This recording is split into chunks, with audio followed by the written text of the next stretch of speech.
হাজারো ব্যথা বেদনার পরে ফিরে আসনি তুমি আপন ঘরে, দিনের আলো তুমি ছড়িয়ে দিতে চলে গেছো মদিনায় মক্কা ছেড়ে।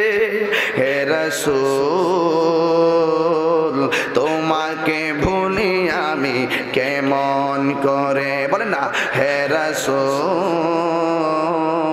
তোমাকে ভুলি আমি কেমন করে। খেয়ে না খেয়ে দিন প্রচারের কাজে নিজেকে দিয়েছো বিলিয়ে, তায়েফের কাফেরেরা চিনল না সে আলো,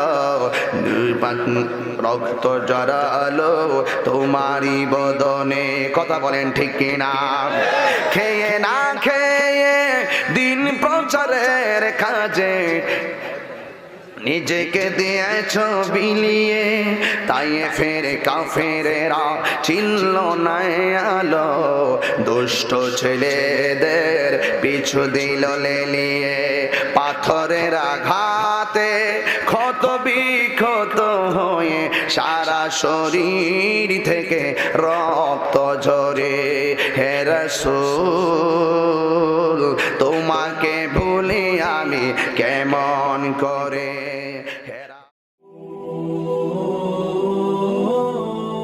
ফাহিম এইচডি মিডিয়া, আহলে সুন্নাত ওয়াল জামাতি, মুক্তির পথ। আসসালামু আলাইকুম ওয়া রাহমাতুল্লাহি ওয়া বারাকাতুহু।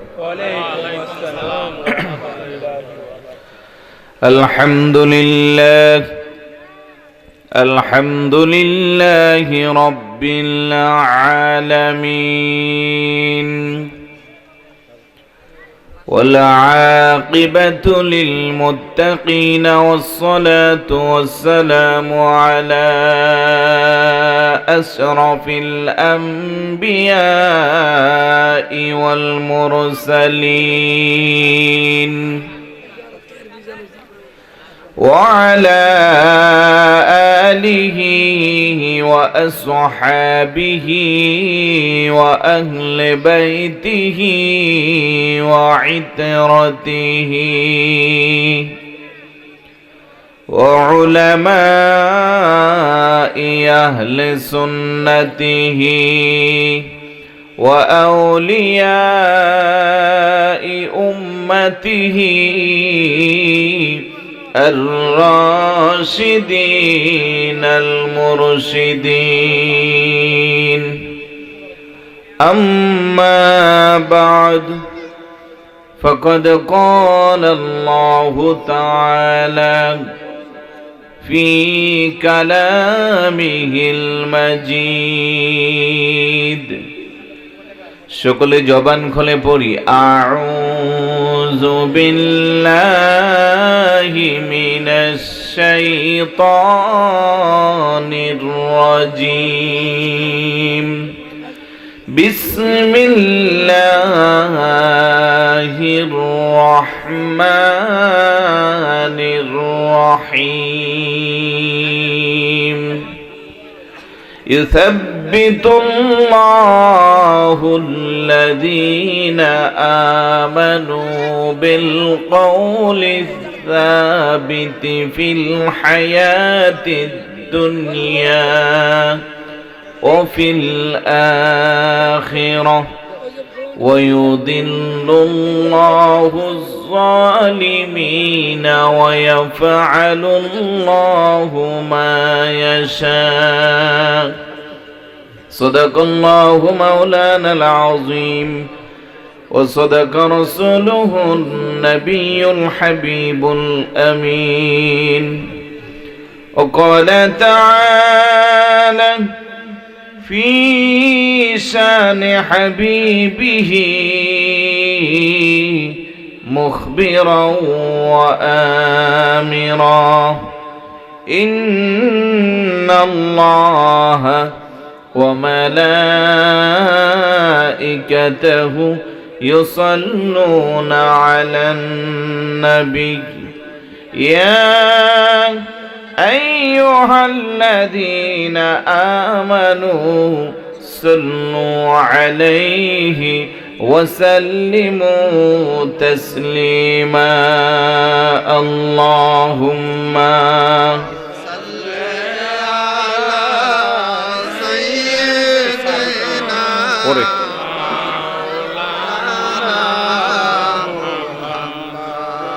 وعلى آل سيدنا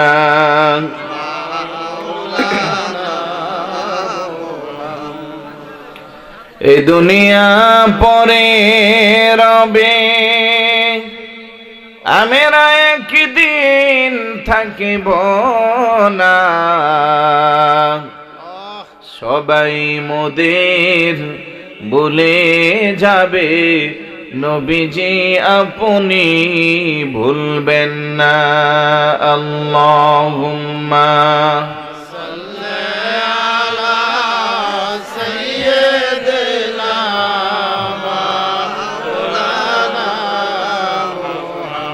وعلى آل سيدنا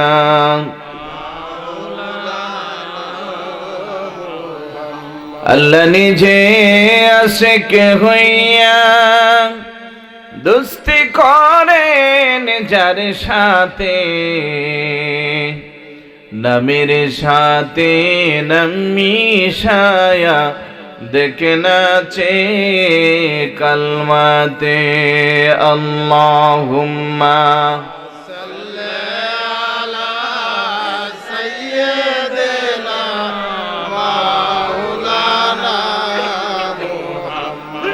وعلى آل سيدنا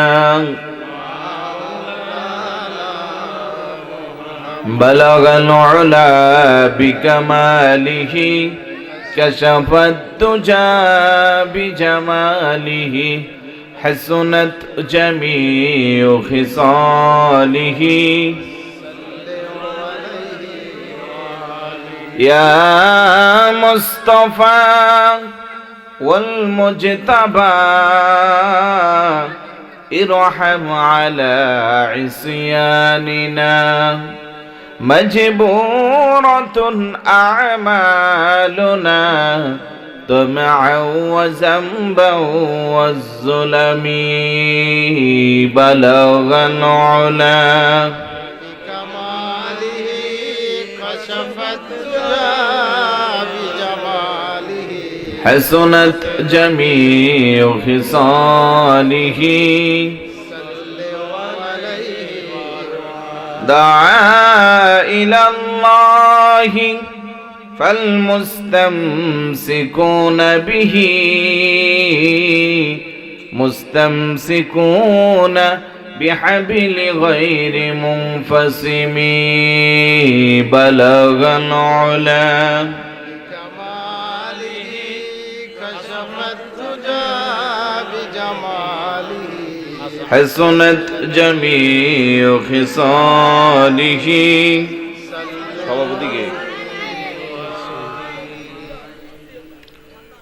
উপস্থিত কুমিল্লা জেলার ব্রাহ্মণপাড়া উপজেলা দীর্ঘভূমি জনাব জয়দুল হোসেন খান সাহেবের বাড়ির ময়দান প্রাঙ্গণ অবস্থিত, বিশেষ করে পিরানি পীর দস্তগীর মাহবুবে সুবহানী কুতুবে রব্বানী পীর মীর শেখ সৈয়দ বড় পীর আব্দুল কাদের জিলানী রাদিয়াল্লাহু তাআলা আনহুর স্মরণে দীর্ঘভূমি গাউসিয়া মোহাম্মদ সাইফুল খান শাহ দরবার শরীফের ওয়াজ ও দোয়ার মাহফিল 10ম বার্ষিক আজিমুল শান সুন্নি মহাসম্মেলন 2021 এর সম্মানিত সুযোগ্য সভাপতি জনাব সুলেমান খান, বিশিষ্ট ব্যবসায়ী,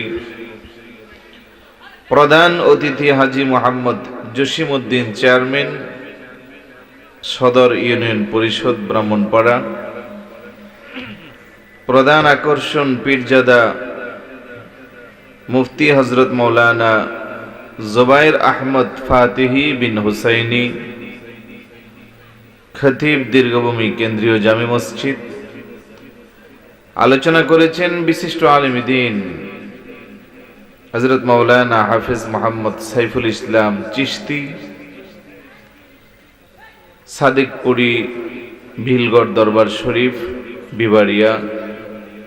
আলোচনা করেছেন মুফতি হজরত মৌলানা আনোয়ার হোসেন আশরাফি, খতিব সাহেবাবাদ জামি মসজিদ, মৌলানা হাফিজ মোহাম্মদ জাকির হোসেন সুন্নি আল কাদেরি, খতিব গাউসিয়া সুন্নিয়া জামি মসজিদ ব্রাহ্মণপাড়া, হাফিজ মোহাম্মদ ওবায়দুর রহমান প্রেস ইমাম দীর্ঘভূমি কেন্দ্রীয় জামি মসজিদ সহ অসংখ্য অগণিত উলামায়ে কেরাম, অতিথিবৃন্দ, সামনে বসা নবী প্রেমিক, অলি প্রেমিক, মাহফিল প্রেমিক, কোরআন সুন্নাহ প্রেমিক, আশিক রাসূল ভাইরা, পর্দার অন্তর আড়ালের মা ও বোনেরা, যুবক আমার সাথী ভাইরা, ছোট ছোট কলিজার টুকরারা, সবার প্রতি আবারও আন্তরিক সালাম। আসসালামু আলাইকুম ওয়া রাহমাতুল্লাহ। সর্বপ্রথম মহান আল্লাহ সুবহানাহু ওয়া তাআলার দরবারে অসংখ্য অগণিত শুকরিয়া, যে আল্লাহ দয়া করে, মায়া করে, মহাব্বত করে আল্লাহ পাকের হাজার হাজার বান্দাবান্দি থেকে যাচাই করে, বাছাই করে, নির্বাচিত করে আজকের এই আজিমুশান বেহেশতের বাগানে আসার, বসার, কিছু বলার, শ্রবণ করার তৌফিকটুকুন দান করেছেন। সে আল্লাহর দরবারে শুকরিয়া আদায় করা দরকার আছে কি নাই? এটা জবান খুলে বলুন, আছে কি নাই? আসুন সকলে একবার অন্তরস্থল থেকে সবটুকুন আবেগকে উজাড় করে মহাব্বতের সাথে সমবেত কণ্ঠে রাতের এই নিস্তব্ধতাকে বন্ধ করার লক্ষ্যে সিংহের মতো গর্জন দিয়ে চিৎকার করে বলি আলহামদুলিল্লাহ। আর একটু জোরে বলি আলহামদুলিল্লাহ। শুকরিয়া আদায় করলে নিয়ামত বাড়ে না কমে? দীর্ঘভূমিতে বোধ হয় কমে। এতগুলো মানুষ, অনেকের জবান একেবারে তালা লাগানো। আল্লাহ জবান দিয়েছে কে? পিছনের বাইরে একটু জবান খুলে বলে, এই জবানের মালিক কে? তো এই জবান দিয়ে আল্লাহরে ডাকবেন না তো কাকে ডাকবেন? এই ছোট ছোট বাচ্চারা অনেকে কথা বলছো, আরেকবার কথা বললে দাঁড়া করাই দিব, সবার সামনে কিন্তু লজ্জা পাইবা। কারা কারা কথা বলছো নিজেরা সচেতন হও, আমি সব দেখছি, আর যেন কথা না হই, কারণ এটা বেহেশতের বাগান। এখানে আদবের সাথে বসে থাকলে ফায়দা হবে, লাভ হবে। আর বেয়াদবি মনোভাব নিয়ে আসলে কোনো কাজ হবে? এই জন্য আমি বলছিলাম শুকরিয়া আদায় করব কার? এ জবান দিয়েছে কে? এই বৈশ্বিক মহামারী করোনার প্রাদুর্ভাব ইতিমধ্যে অনেক তরতাজা প্রাণ আমাদের কাছ থেকে বিদায় নিয়েছে। আল্লাহ যে আপনাকে আমাকে সুস্থতা দান করে 2020 সালকে অতিক্রম করে 21 সালে পদার্পণ করার সুযোগ দিয়েছে, এখনো সুস্থ রাখছে, সে আল্লাহর দরবারে শুকরিয়া আদায় করা দরকার আছে। জবান খুলে না বন্ধ করে? আস্তে না জোরে? সবটুকুন শক্তি প্রয়োগ করে আরেকবার বলি আলহামদুলিল্লাহ। এখনো অনেকে বন্ধ রাখছে। যদি এমন হইতো যে যারা শুকরিয়া আদায় করবে না আগামীকাল সকাল থেকে জবান তালা লাগাই দিব 1 সপ্তাহের জন্য, তাইলে কিন্তু শুধু চিল্লাইতেন আর চিন্তা করতেন, হাইরি 1 সপ্তাহ জবান বন্ধ হইলে মজার মজার খাবার গুলা কেমনে খাবো। কিন্তু আমার আল্লাহ কত বড় মেহেরবান, কত বড় দয়াবান। বান্দা আমারে ডাকলেও তোর জন্য আমার সব রিজিক উন্মুক্ত, আমার কাজ করলেও তোর জন্য সব হালাল বৈধ, আর না করলেও যারা নামাজ পড়বে তাদের জন্য যে এরকম রিজিক, যারা পড়ে না তাদের জন্য সেম রিজিক, আছে না নাই? তাহলে আরেকটু জবান খুলে বলি আলহামদুলিল্লাহ। সাথে সাথে লক্ষ কোটি দুরুদ ও সালাম জানাই আল্লাহর সৃষ্টি জগতের যিনি প্রথম এবং প্রধান আকর্ষণ, সমস্ত নবী রাসূলদের মাথার মুকুট, শামসুল হিদায়াত, আফতাব নবুয়ত, শাহেন শাহের রিসালাত, আপনার নবী আমার নবী, तमाम বিশ্ব জগতের নবী, ইমামুল আম্বিয়া ওয়াল মুরসালিন, আশরাফুল আম্বিয়া ওয়াল মুরসালিন, শামসুদ দুহা, বদরুদ দুজা, নূরুল হুদা, নূরুন আলা নূর, سيدنا شفيعنا حبيبنا ومولانا محمد সাল্লাল্লাহু তাআলা আলাইহি ওয়াসাল্লামের কদমে দুরুদ ও সালাম যেন আল্লাহ কবুল আর মঞ্জুর করে, বলি আমিন। আর একটু জোরে বলি আমিন। আপনাদের দীর্ঘভূমি জনসংখ্যা একেবারে কম, অনেক আছে। ইতিমধ্যে যারা রাস্তাঘাটে দোকানপাটে চায়ের দোকানে ঘোরাফেরা করছেন, আপনাদেরকে অনুরোধ করব, এমনও হতে পারে আজকের এই 10ম বার্ষিক মাহফিল কারো না কারো জন্য জীবনের শেষ মাহফিল। একটু চলে আসেন ভিতরে, অনেকক্ষণ বাহিরে ঘোরাফেরা করছেন। এমন কেউ কি আছেন যে বুকে হাত দিয়ে বলতে পারবেন যে আমার মুরব্বী মায়ের বংশ দিয়ে, বাবার বংশ দিয়ে কেউ কবরে নাই? একথা বলার কোনো সুযোগ আছে? আপনি কিছু সময় বসলে, আলোচনা শ্রবণ করলে, তওবার মাধ্যমে, আখিরে মোনাজাতের মাধ্যমে আল্লাহ চাইলে আপনাকে ক্ষমা করে দিতে পারে কি পারে না? আপনার উসিলে আপনার আব্বা আম্মার কবরটাকে, মুরব্বীদের কবরকে জান্নাতের টুকরা বানাইতে পারে কি পারে না? সেই আকীদা বিশ্বাস আছে তো সবার?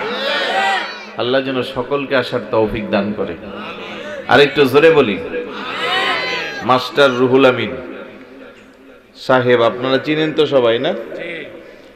উনি আমাকে একটি বিষয় দিয়েছে, অনুরোধ করেছে, হুজুর আপনার কবর হাসর তথা কবরের আলোচনাগুলো একটু শুনতে ভালো লাগে। আমি চেষ্টা করব সেই দিকে একটু নজর দিতে। আপনাদের মনোযোগ আছে তো? কারণ কবরের আলোচনা করা দরকার আছে নি?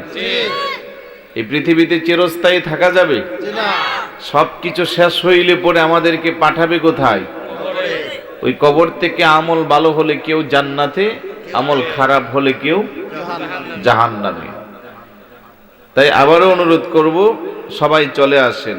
যেহেতু গাউসিয়া শব্দটা লাগানো আছে এবং পিরানে পীর দস্তগীর মাহবুবে সুবহানি হুজুর গাউসে পাক আব্দুল কাদের জিলানী রাদিয়াল্লাহু তাআলা আনহুর স্মরণে মাহফিল, আমার বিশ্বাস একাগ্র চিত্তে মনোযোগ সহকারে আদবের সাথে যদি বসতে পারি, খুলুসিয়তের সাথে, ইনশাআল্লাহ আমাদের ফায়দা হবে, লাভ হবে। কারণ হুজুর গাউসে পাকের বেলায়েতের নজর এটা কোনো সহজ বিষয় না। নাযারতু ইলা বিলাদিল্লাহি জামআন কাখরদালাতিন আলা হুকমি ইত্তিসালি। একটু ইকোটা কমাই দেন, আছেন কি মাইকম্যান? হুজুর গাউসে পাক চমৎকার করে বলেন, নাযারতু ইলা বিলাদিল্লাহি জামআন। আমি আব্দুল কাদের যখন খোদার সৃষ্টি জগতের সব কিছু, গ্রামগঞ্জ শহর বন্দর সব দিকে যখন আমি দৃষ্টিপাত করি, নজর করি, কাখরদালাতিন আলা হুকমি ইত্তিসালি, পৃথিবীর সব কিছু বিদ্যাঙ্গুলের মধ্যে একটা সরিষার দানা রাখলে যেমন স্পষ্ট দেখা যায়, আমি আব্দুল কাদের আল্লাহর দেওয়া ক্ষমতা বলে বেলায়েতের নজর দিয়া তাকাইলে আমি সব দেখতে পাই। চিৎকার করে বলি সুবহানাল্লাহ। আমাদেরকে দেখার ক্ষমতা গাউসে পাকের আছে না নাই? দিয়েছেন কে? আল্লাহ। সে আকীদা বিশ্বাস আছে তো? মোরা গাউসে পাকের উসিলাতে যাব মদিনায়, বলেন গাউসে পাকের উসিলাতে যাব মদিনায়। সবাই জবান খুলে গাউসে পাকের উসিলাতে যাব মদিনায়।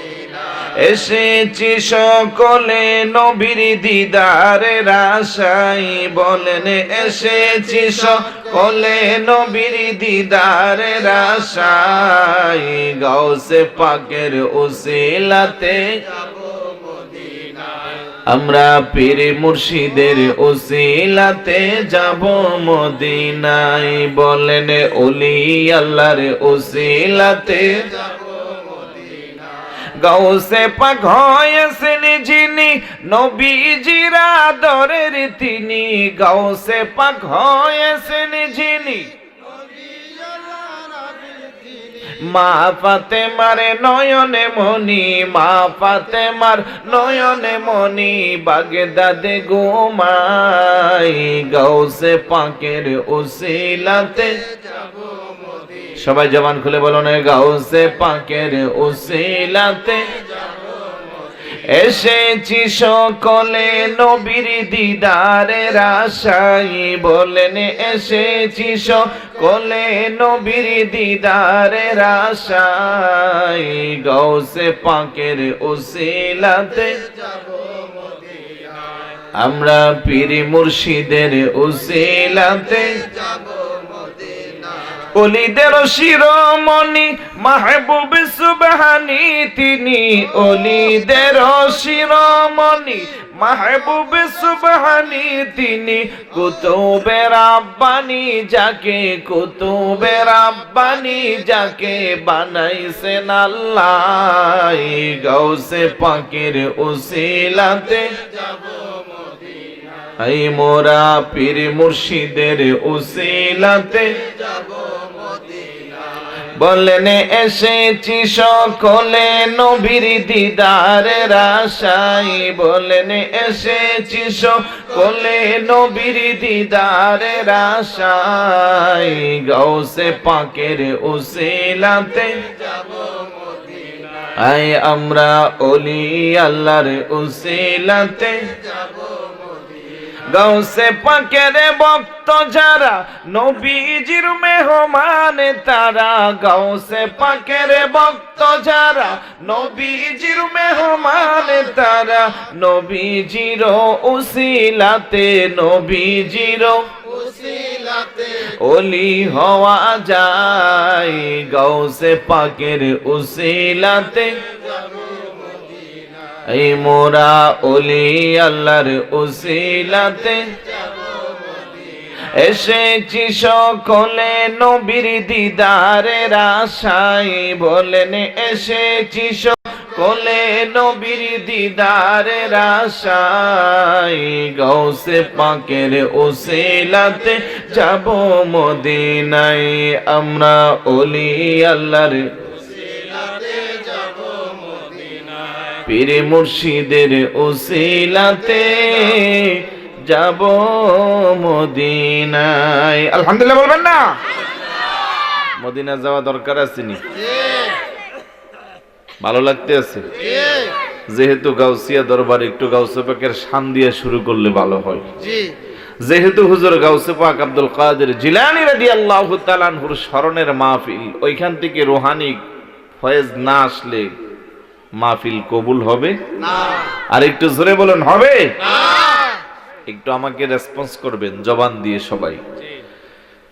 কবর, সরাসরি আমি আলোচনায় যাই, টু দা পয়েন্টে কথা বলবো। যদি বলি যে ভাই কবর কাকে বলে, ছোট ছোট বাচ্চাগুলো বলবে হুজুর আমাদের এলাকায় মুরব্বীরা মারা গেলে বা যে বয়সের যে কেউ মারা গেলে যৌথ কবরস্থান, ব্রাহ্মণপাড়া ঈদগার পাশে বিশাল বড় সাজগোজ করা সুন্দর একটা বাড়ি আছে, কেন্দ্রীয় কবরস্থান আছে, তার পাশে আসছি তো এই জন্য নয়ন জোড়ানো খুব সুন্দর করে বাইতুল আখিরাহ, পরকালের বাড়ি। সবাই বলবে যে ওইখানে তো এটা কি বলে, ছোট্ট একটা 3.5 হাত লম্বা গর্ত করে ওইখানে পুঁতে দিয়ে তারপরে ওনাকে মাটি উপরে চাপা দেয়, এটাকে কবর বলে। কথাটা কিন্তু সত্য। আবার অনেকে সংজ্ঞায়িত করবে যে মুসলমান মারা গেলে পরে তার গোসল দিয়া কাফন পরাইয়া নামাজে জানাজা পড়ে যে জায়গায় শোয়া দেওয়া হয় তাকে বলা হয় কবর।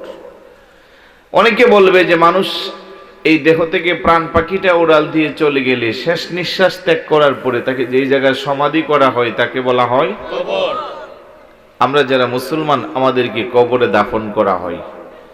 কিছু কিছু ধর্ম আছে পৃথিবীতে, তাদের অনুসারীরা মারা গেলে পরে আগুনে পোড়াইয়া দেওয়া হয়। কিছু কিছু ধর্ম আছে তাদেরকে ফ্রিজে রেখে দেয়। কিছু কিছু জাতি আছে যারা সাগরে ভাসাইয়া দেয়। কিন্তু সব কিছুর উপরে চিরন্তন সত্য হলো, আমি যখন এই দেহ থেকে যখন প্রাণ পাখিটা উড়াল দিয়ে চলে যাবে, আমার ডেড বডিটার আর কোনো 2 পয়সার মূল্য থাকবে না, আমাকে সেই কবরে পুঁতে দেওয়া হবে। এই 3.5 হাত ছোট্ট কবরটা আমল যাদের ভালো হবে, ঈমানের সাথে যাদের খাতেমা বিল খায়র, শেষ নিঃশ্বাসটা যাদের ঈমানের সাথে হবে, ওই মানুষগুলোকে কবরে দেওয়ার পরে কবরটা আর ছোট্ট থাকবে না, তার চোখের জ্যোতি যত বড়, কবরটাও হইবে তত বড়। চিৎকার করে বলুন সুবহানাল্লাহ। আমল যদি খারাপ হয়, ডানের মাটি বামে আসবে, বামের মাটি ডানে, ডানের মাটি বামে, এত কঠিন ভাবে চাপা দিবে। মুহূর্তের মধ্যে যত বিশাল বড় শক্তিশালী দেহ হোক না কেন, হাড্ডি গুড্ডি পাউডারের মতো, ধুলিকণার মতো হয়ে যাবে। আল্লাহু আকবার বলেন।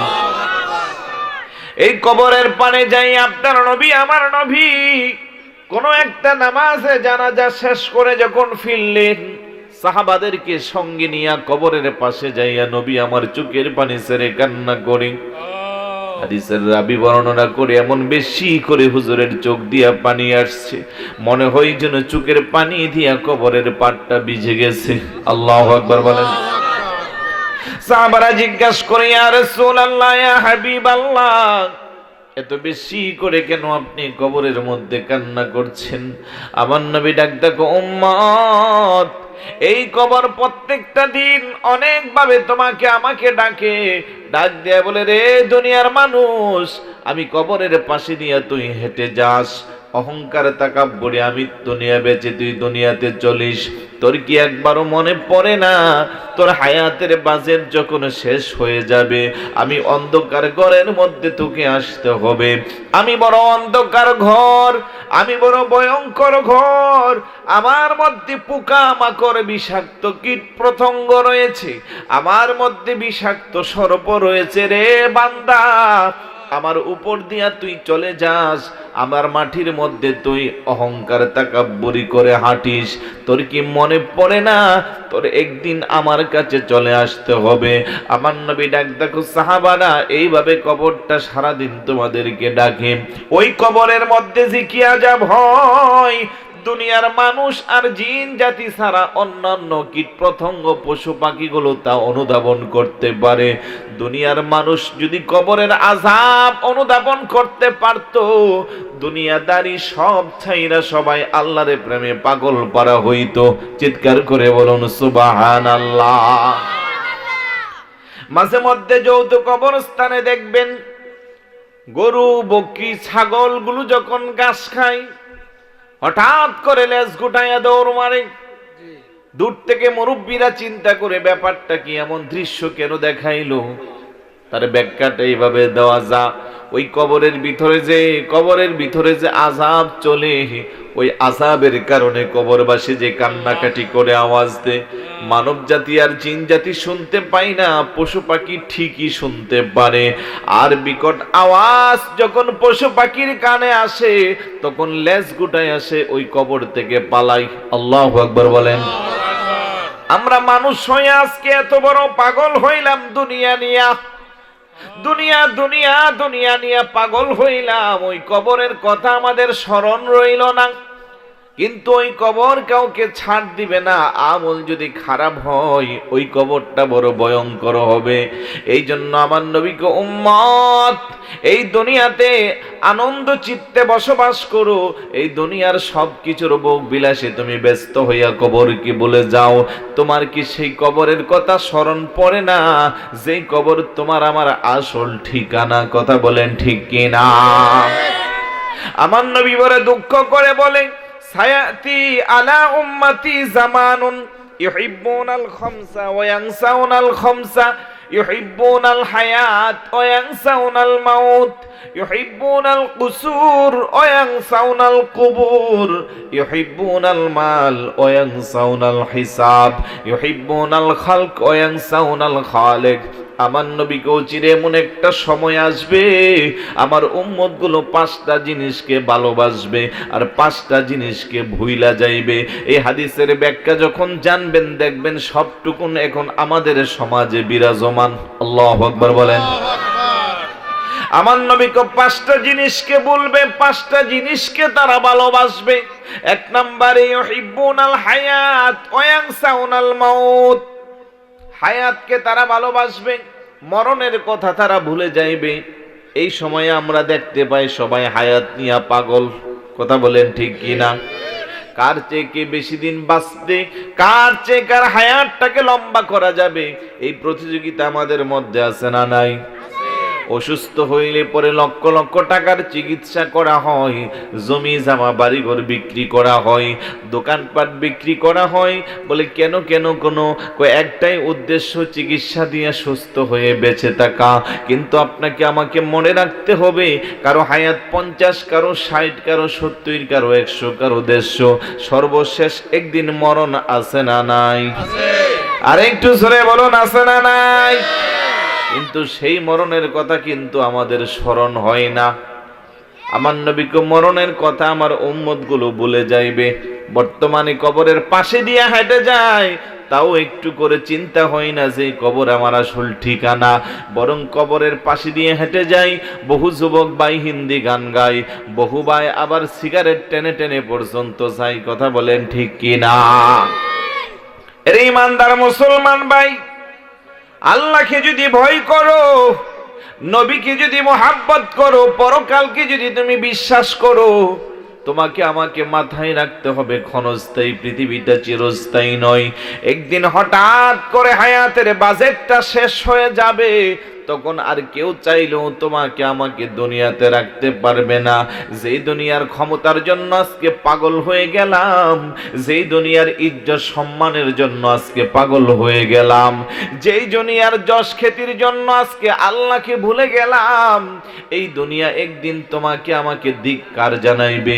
এই পৃথিবীর কেউ তোমাকে আমাকে রাখবে না। টাকা পয়সা তোমার আমার কোনো কাজে আসবে না, যশ খ্যাতি তোমার আমার কোনো কাজে আসবে না। আমল যদি ভালো হয়, পরকালটা ভালো হইবে না, হয় অন্ধকার কবরটা বড় ছোট্ট হয়ে যাবে। আল্লাহু আকবার বলেন। মরণের কথা স্মরণের দরকার আসেনি? হয়নি? আপনাদের স্মরণ খুব কম।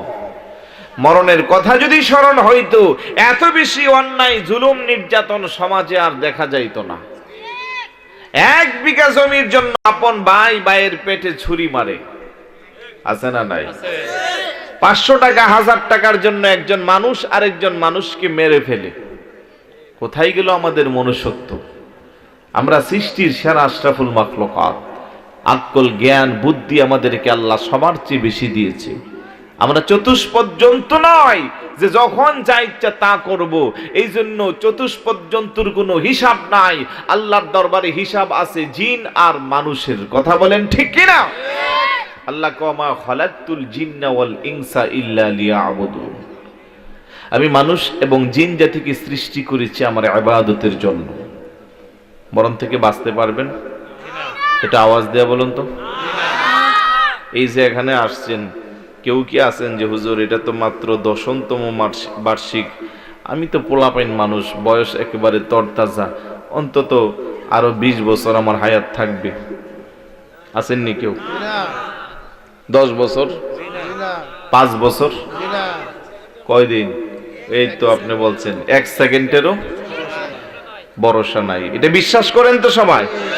এই মাহফিল শেষ করে আমি চট্টগ্রাম যাব, আপনি আপনার বাড়িতে যাবেন, 5 মিনিট 10 মিনিটের রাস্তা, সেই গ্যারান্টি দেওয়ার মতো কি একজন আছেন? কেন এত বাহাদুরি?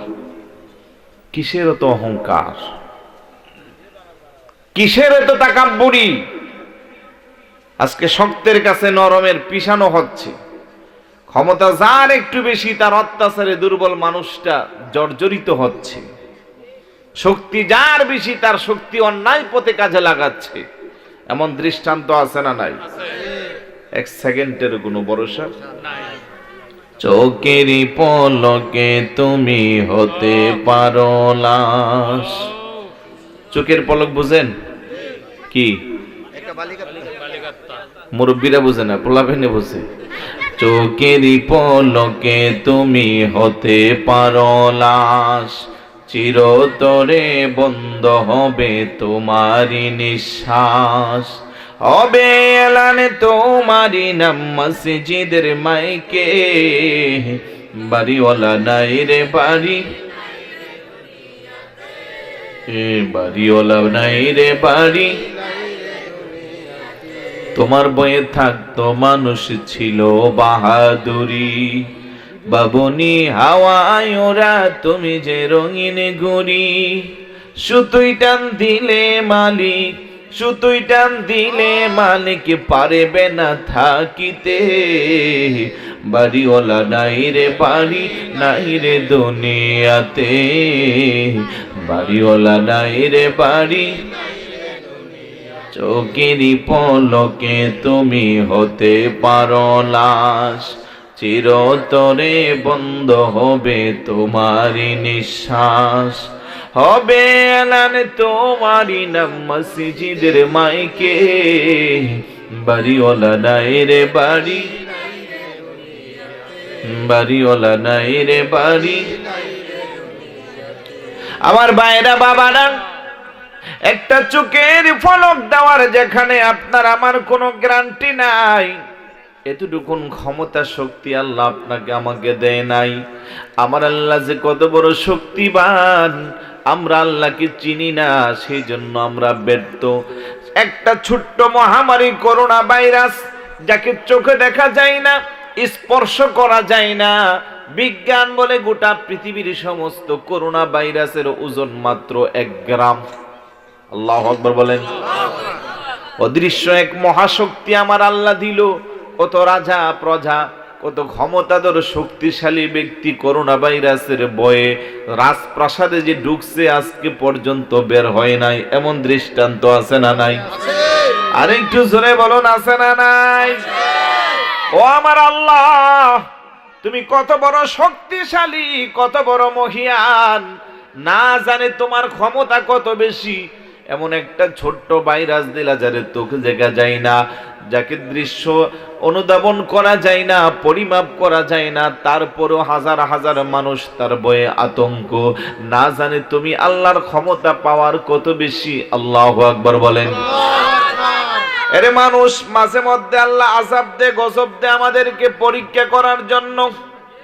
আমাদের পাপের মাত্রা যখন বেড়ে যায়, নাফরমানি করতে করতে যখন আল্লাহ গুসা করে, রাগ করে, তখনই আমাদেরকে ছোট্ট ছোট্ট আযাব গজব দান করে। কথা বলেন ঠিক কিনা?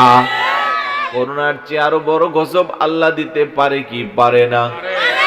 যুগে যুগে দিয়েছি কি দিয়েছে না? তাইলে তারপরেও কেন আমরা আল্লাহকে চিনলাম না?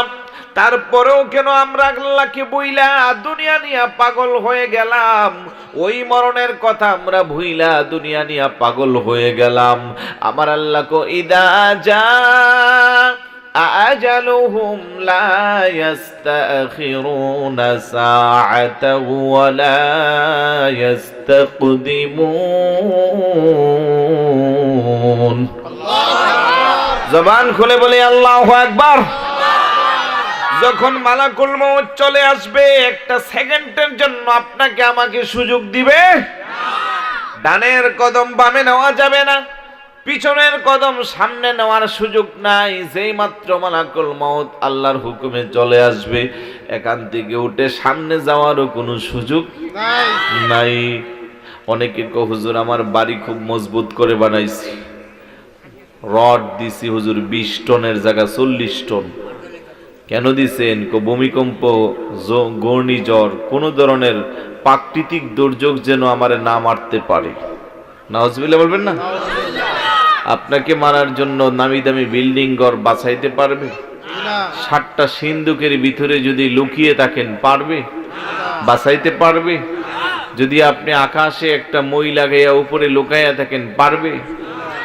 আইনামা তাকুনু ইউদরিকুমুল মাউতু ওয়ালাউ কুনতুম ফি বুরুজিম মুশাইয়াদা। আল্লাহু আকবার বলেন। মরণ থেকে যতই পালাও, মরণ তোমায় লইবে গিরি, যদিও সুদূর আকাশ পানে পালাও সেটাই লাগিয়ে সিঁড়ি। যেখানে আপনি আমি লুকাইয়া থাকি, আটলান্টিক মহাসাগরের গভীর নিচে যদি বসবাস করি, আসমানের উপরে যদি আমরা বসবাস করি, বাঁচার কোনো সুযোগ নাই। হায়াত শেষ, মালাকুল মউত আসবে, আপনার আমার প্রাণ পাখিটা উড়াল দিয়ে নিয়ে যাইবে। আর এই দেহ থেকে যখন প্রাণ পাখিটা চলে যাইবে, তখন আর এই দেহের কোনো দাম নাই। একদিন আগেও কেউ বলতো মাওলানা সাহেব কাউকে বলা হয়তো মাস্টার সাহেব, কাউকে বলা হয়তো পীর সাহেব, কেউ চেয়ারম্যান সাহেব, কেউ এমপি সাহেব, কেউ মেম্বার সাহেব, কিন্তু যেই মাত্র প্রাণ পাখিটা উড়াল দিয়ে চলে যাইবে 1 ঘন্টার ব্যবধানে কেউ আর আপনাকে আমাকে সাহেব বলবে না, কেউ আপনাকে আমাকে আর সাহেব বলে ডাকবে না। সবার মুখে একটাই পরিচয় রে ভাই, সবাই বলবে লাশ লাশ লাশ। কথা বলেন ঠিক কিনা? এর যুবক, তোমার শক্তি আছে, টাকা পয়সা আছে, বন্ধু আছে, তুমি অপরাধ প্রবণতার মধ্যে নিজেকে সম্পৃক্ত করলা, অন্যায়ভাবে মানুষের উপরে আঘাত করলা, রাস্তাঘাটে মানুষকে বেইজ্জতি করলা। তোমাকে মাথায় রাখতে হবে, তোমার মতো এই বয়সের বহু যুবক ছিল যারা আব্বা আম্মার বুককে খালি কইরা কবরে চলে গেছে। আছে না নাই? সকালবেলা বাসা থেকে বের হয়েছে টক বগে যুবক, রাস্তায় বাইক অ্যাক্সিডেন্ট করে মারা গেছে, সন্ধ্যাবেলা তার লাশটা ফেরত আসছে। আছে না নাই? মধ্য বয়সের বহু ভাই আজকে ক্ষমতা পাইয়া, আজকে নিজেকে অহংকারী মনে করে টাকা পয়সা যশ খ্যাতি বেড়ে গেল, আল্লাহকে ভুলে দুনিয়া নিয়ে পাগল হয়ে গেল। মধ্য বয়সের 1-2টা সন্তানের বাবা হঠাৎ করে আল্লাহর ডাকে রাতের বেলা ঘুমাইলো, সকালবেলা ঘুম থেকে আর ওঠে নাই, স্ত্রীকে বিধবা বানাইয়া সন্তানগুলোকে এতিম বানাইয়া জীবনের মতো ঘুম দিছে। এমন দৃষ্টান্ত আছে না নাই? তোমরা একটু কথা বলো বাবু, 2 মিনিট কথা বলো তোমরা, আমি চুপ আছি। এত বড় সাহস তোমাদের, সামনে বসে কথা বলছো। এটা দরুদ শরীফ পড়ি, আল্লাহুম্মা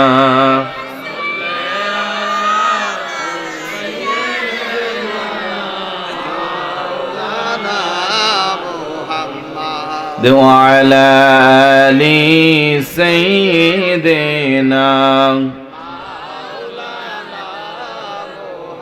রহমাতাল লিল আলামিন নবীজি রহমতের খজিনা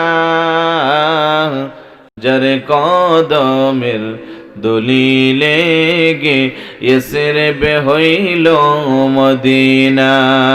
আল্লাহুম্মা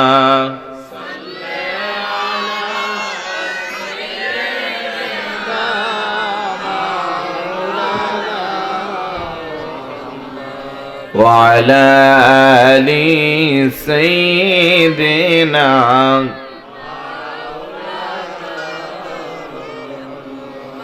এক নাম্বার আমার নবীকে ইউহিব্বুনাল হায়াত ওয়া ইয়ানসাউনাল মাউত। আমার উম্মতগুলো হায়াতকে ভালোবাসবে, মরণের কথা ভুলে যাইবে। বর্তমানে আমাদের মাঝে তাই বিরাজমান।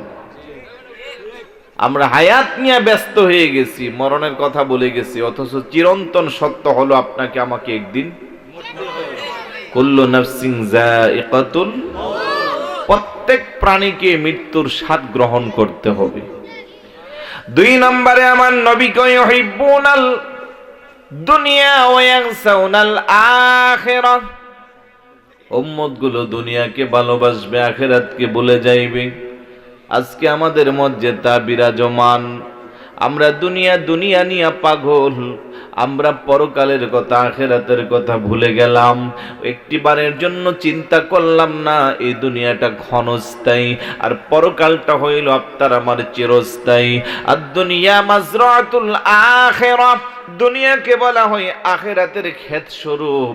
জমিনের মধ্যে, ক্ষেতের মধ্যে যদি চাষাবাদ করি আমরা, ফল যদি ভালো বীজ দেওয়া হয়, ভালো করে যদি তাকে রক্ষণাবেক্ষণ কীটনাশক দেওয়া হয়, ফল ভালো হয় না খারাপ হয়? আর একটু জোরে বলুন, কি হয়? আর জমিনের মধ্যে বীজ রোপণ করে রেখে দিলাম, পানি দিলাম না, সার দিলাম না, কীটনাশক দিলাম না, ওই ফল ভালো আশা করা যায় না। ঠিক একইভাবে দুনিয়ার 50-60 বছর হায়াতকে আখিরাতের ক্ষেত্র স্বরূপ বলা হয়েছে। এই 50-60টা বছর যদি আল্লাহ আল্লাহর রাসূলকে মেনে চলা হয়, আল্লাহর হুকুমগুলো যদি পালন করা হয়, যে পথে চললে আল্লাহ খুশি, আল্লাহর প্রিয় হাবিব খুশি, সেই পথে যদি জীবনটাকে পরিচালিত করা যায়, তাহলে আখিরাতের বিশাল বড় লম্বা সময়টা শান্তি পাওয়া যাবে, পরকালটা আরামদায়ক হবে। ঈমানটা নিয়া, নেক আমল নিয়া কবরে গেলে পরে কবরটা জান্নাতের টুকরা হইবে। চিৎকার করে বলি সুবহানাল্লাহ। চিন্তা করেন, এই দুনিয়া পাই এত পাগল হয়ে গেলাম। ছিলাম একেবারে প্রথমে রুহের জগতে। কোথায়? ওইখান থেকে আম্মার ছোট্ট পেটটার মধ্যে আল্লাহ আপনাকে আমাকে দিয়েছে। এক ফোঁটা নাপাকি থেকে রক্তের ফোঁটা, তারপরে গোশতে রূপান্তর, ক্রমান্বয়ে একটা মানুষের স্ট্রাকচার। দীর্ঘ 10 মাস 10 দিন কমবেশ আম্মার পেটে ছিলাম। ওই ছোট্ট পেটটাকে তখন আপনার আমার মনে হয়েছিল এটাই একটা বিশাল জগৎ। আবার যখন এই দুনিয়াতে আসলাম, এই 25 কোটি বর্গ কিলোমিটারের পৃথিবীটাতে আসার পরে মনে হচ্ছে না জানি কত বড় পৃথিবী। এখনো ভালো করে কুমিল্লা জেলাই ঘোরা হয় নাই, বাংলাদেশ দূরের কথা, এশিয়া আফ্রিকা গোটা পৃথিবী দূরের কথা। মনে হচ্ছে পৃথিবীটা অনেক বেশি। আবার এই পৃথিবী থেকে একদিন আপনাকে আমাকে মাত্র 3.5 হাত ছোট্ট একটা কবরে দিবে। একটু চিন্তা করেন তো, মাঝে মধ্যে কি এগুলো একটু চিন্তা হয়? ছিলাম কোথায়, আসছি কোথায়, দেখাইলো আল্লাহ কি, আবার নিয়ে কোথায় শোয়াবে? আমার 5 তলা 7 তলা বাড়ি, ব্রাহ্মণপাড়া বাজারে আমার 3টা মার্কেট, কুমিল্লা শহরে 2টা বাড়ি, ব্যাংকে আমার কোটি কোটি টাকা, আর আমার মতো স্বনামধন্য ব্যক্তি মারা যাইব, আমাকে একটা ভালো কাপড়ও দেওয়া হবে না, জাপানি টরে কাপড়ও আমার কাফনে দিবে না, ওই ব্রাহ্মণপাড়া বাজারের 40-50 টাকা মার্কিন কাপড়টা দিবে, একটা ব্যাংকের চেকও দিবে না, মহিলা হইলে পরে একটা স্বর্ণ অলংকারও দিবে না, আর ওই বিছানার মধ্যে শোয়াইবে। আমি এত যশ খ্যাতিওয়ালা, আমার জন্য কি একটা পাতলা তুষুকও দিবে না, শিমুল তোলা নাদুক একটা সাধারণ বালিশও দিবে না? আমার আল্লাহ কর না, যেইভাবে আম্মা জানের গর্ভ থেকে বস্ত্রহীন অবস্থায় একটা সুতাও আমি আল্লাহ দেই নাই, তোমাকে পাঠিয়েছিলাম আসার সময় শুধু তোমার ইজ্জতটাকে হেফাজত করে কম দামি একটা মার্কিন কাপড় দিয়ে তোমাকে আমার কবরে শোয়ানো হইবে। আল্লাহু আকবার বলবেন না? তবে শুনে রেখো রে বান্দা, আমল যদি ভালো হয়, নেক কাজ করে যদি তুমি কবরের মধ্যে যাও, ছোট্ট কবরটা তোমার জন্য ছোট্ট থাকবে না। তোমার চোখের জ্যোতি যত বড়, অন্ধকার কবর হইবে তোমার জন্য তত বড়। বড় করে বলি সুবহানাল্লাহ। কত বড় হইবে অন্ধকার কবরটা, একটা পরিসংখ্যান দেই। আমাদের চোখের জ্যোতি কত বড় কেউ কি বলতে পারেন? কতটুকুন আমরা চোখ দিয়ে সামনে দেখতে পারি? কেউ বলবেন হুজুর এই তো দেখা তাকাইলাম, সামনে লাইট পর্যন্ত দেখা যায়, কিংবা পাহাড়ের চৌড়ায় উঠে দাঁড়ালে সামনে আসমান দেখা যায়। আমি বলবো রে না, বিজ্ঞানের একটা পরিসংখ্যান আছে, কম করে হলেও আপনার আমার চোখের জ্যোতি 9,30,00,000 মাইল। চোখের জ্যোতি 9,30,00,000 মাইল দূরে যা। বলে হুজুর আপনি কি পাগল হইলেন? না ভাই, পাগল না। সূর্যের দিকে তাকাইলে দেখা যায় কি যায় না? ঠিক দুপুরে তাকাইলে চোখে একটু ঝাপসা মারে, সকালবেলা তাকানো যায় অস্ত যাওয়ার সময়। অনেকে আবার সূর্য অস্ত দেখার জন্য কক্সবাজার কুয়াকাটা সমুদ্র সৈকতে চলে যায়। কথা বলেন ঠিক কি না? তো যেই কথা বলতেছিলাম, পৃথিবী থেকে সূর্যের দূরত্ব আধুনিক বিজ্ঞান বলেন বেশি না, মাত্র 9,30,00,000 মাইল। তা আমি বলবো ছোট্ট কবরটা ছোট্ট থাকবে না, অন্তত আপনার জন্য আমার জন্য এত বড় হয়ে যাবে। ওই ছোট্ট কবর থেকে আমল ভালো হইলে সুজা আল্লাহর জান্নাত। জান্নাত যে কত বড় হইবে তার বর্ণনা কেউ দিতে পারবে না। আর যদি আমল খারাপ হয়, ছোট্ট কবরটা আরো ছোট্ট হয়ে যাবে, হাড্ডিগুলো পাউডারের মতো তছনছ করে ভেঙে ফেলবে। এই জন্য বলবো রে ভাই, আমার নবী কয় দুনিয়া মাজরাতুল আখিরাহ, দুনিয়াটা হইল আখিরাতের ক্ষেত্র স্বরূপ। তুমি যদি আখিরাতের কথা চিন্তা করে দুনিয়ার জীবনটা যদি একটু ইসলামকে মেনে রাসূলুল্লাহর আনিত বিধান মোতাবেক তোমার জীবন চালাও, ওই পরকালের ছোট্ট কবরটা আর ছোট্ট থাকবে না, তোমার জন্য বড় হইবে। বড় করে বলি সুবহানাল্লাহ। তিন নম্বরে আমার নবী কই ইউহিব্বুনাল কুসুর ওয়া ইয়ানসাউনাল কুবুর। আমার উম্মত গুলো দুনিয়ার রাজপ্রাসাদ নিয়ে পাগল হইবে, দালান কুটা যশ খেতি বাড়ি ঘর নিয়ে তারা পাগল হইবে, ওই 3.5 হাত কবরের কথা তারা ভুলে যাইবে। ঠিক না? বলে হুজুর আপনি শুধু কবর কবর করেন। ভাই, কবর ছাড়া কোনো গতি নাই। কবরই আপনাকে আমাকে শোয়াইবে। রাজা বলেন, প্রজা বলেন, ধনী বলেন, গরিব বলেন, শিক্ষিত মূর্খ, বংশীয় নির্বংশীয়, চামড়াটা কালো হোক সাদা হোক, পুরুষ হন মহিলা হন, পিসাব হন আলেম হন, মুফতি মুহাদ্দিস বুজুর্গ যাই হন না কেন, শেষ ঠিকানা কোথায়? আর একটু জোরে বলুন কোথায়? এই কবরে যেদিন শোয়াইবে, আপনার সাথে আমার সাথে স্ত্রী যাবে না, সন্তান যাবে না, বাবা মা যাবে না, ভাই বেড়াদোন আত্মীয় স্বজন কেউ যাবে না। ওই কবরে যাইবে একমাত্র নেক আমল। বড় করে বলি সুবহানাল্লাহ। আমি চলে যাব, আমায় তোমরা ভুইলা যাইও না। আমি চলে যাব, আমায় তোমরা ভুইলা যাইও না। ডাইনে বামে মাটি, আমার মাটি বিছানা। ডাইনে বামে মাটি, আমার ঘরের বিবি ছেলে মেয়ে আছে যাহারা, জন্মের মতো বিদায় করে দিবে তাহারা। বলেন ঘরের বিবি ছেলে মেয়ে আছে যাহারা, জন্মের মতো বিদায় করে দিবে। এত নিষ্ঠুরে হইবে মানুষ আগে জানি না। বলেন এত নিষ্ঠুর হইবে মানুষ আগে জানি না। ডাইনে বামে মাটি, আমার মাটি বিছানা। ডাইনে বামে আমি চলে যাব, আমায় তোমরা ভুইলা যাইও না। আমি চলে যাব না। ডাইনে বামে মাটি, আমার টাকা পয়সা বাড়ি গাড়ি যাহা করেছি, সবে কিছু ফালাইয়া আজি একা যাইতেছি। আল্লাহু আকবার বলবেন না?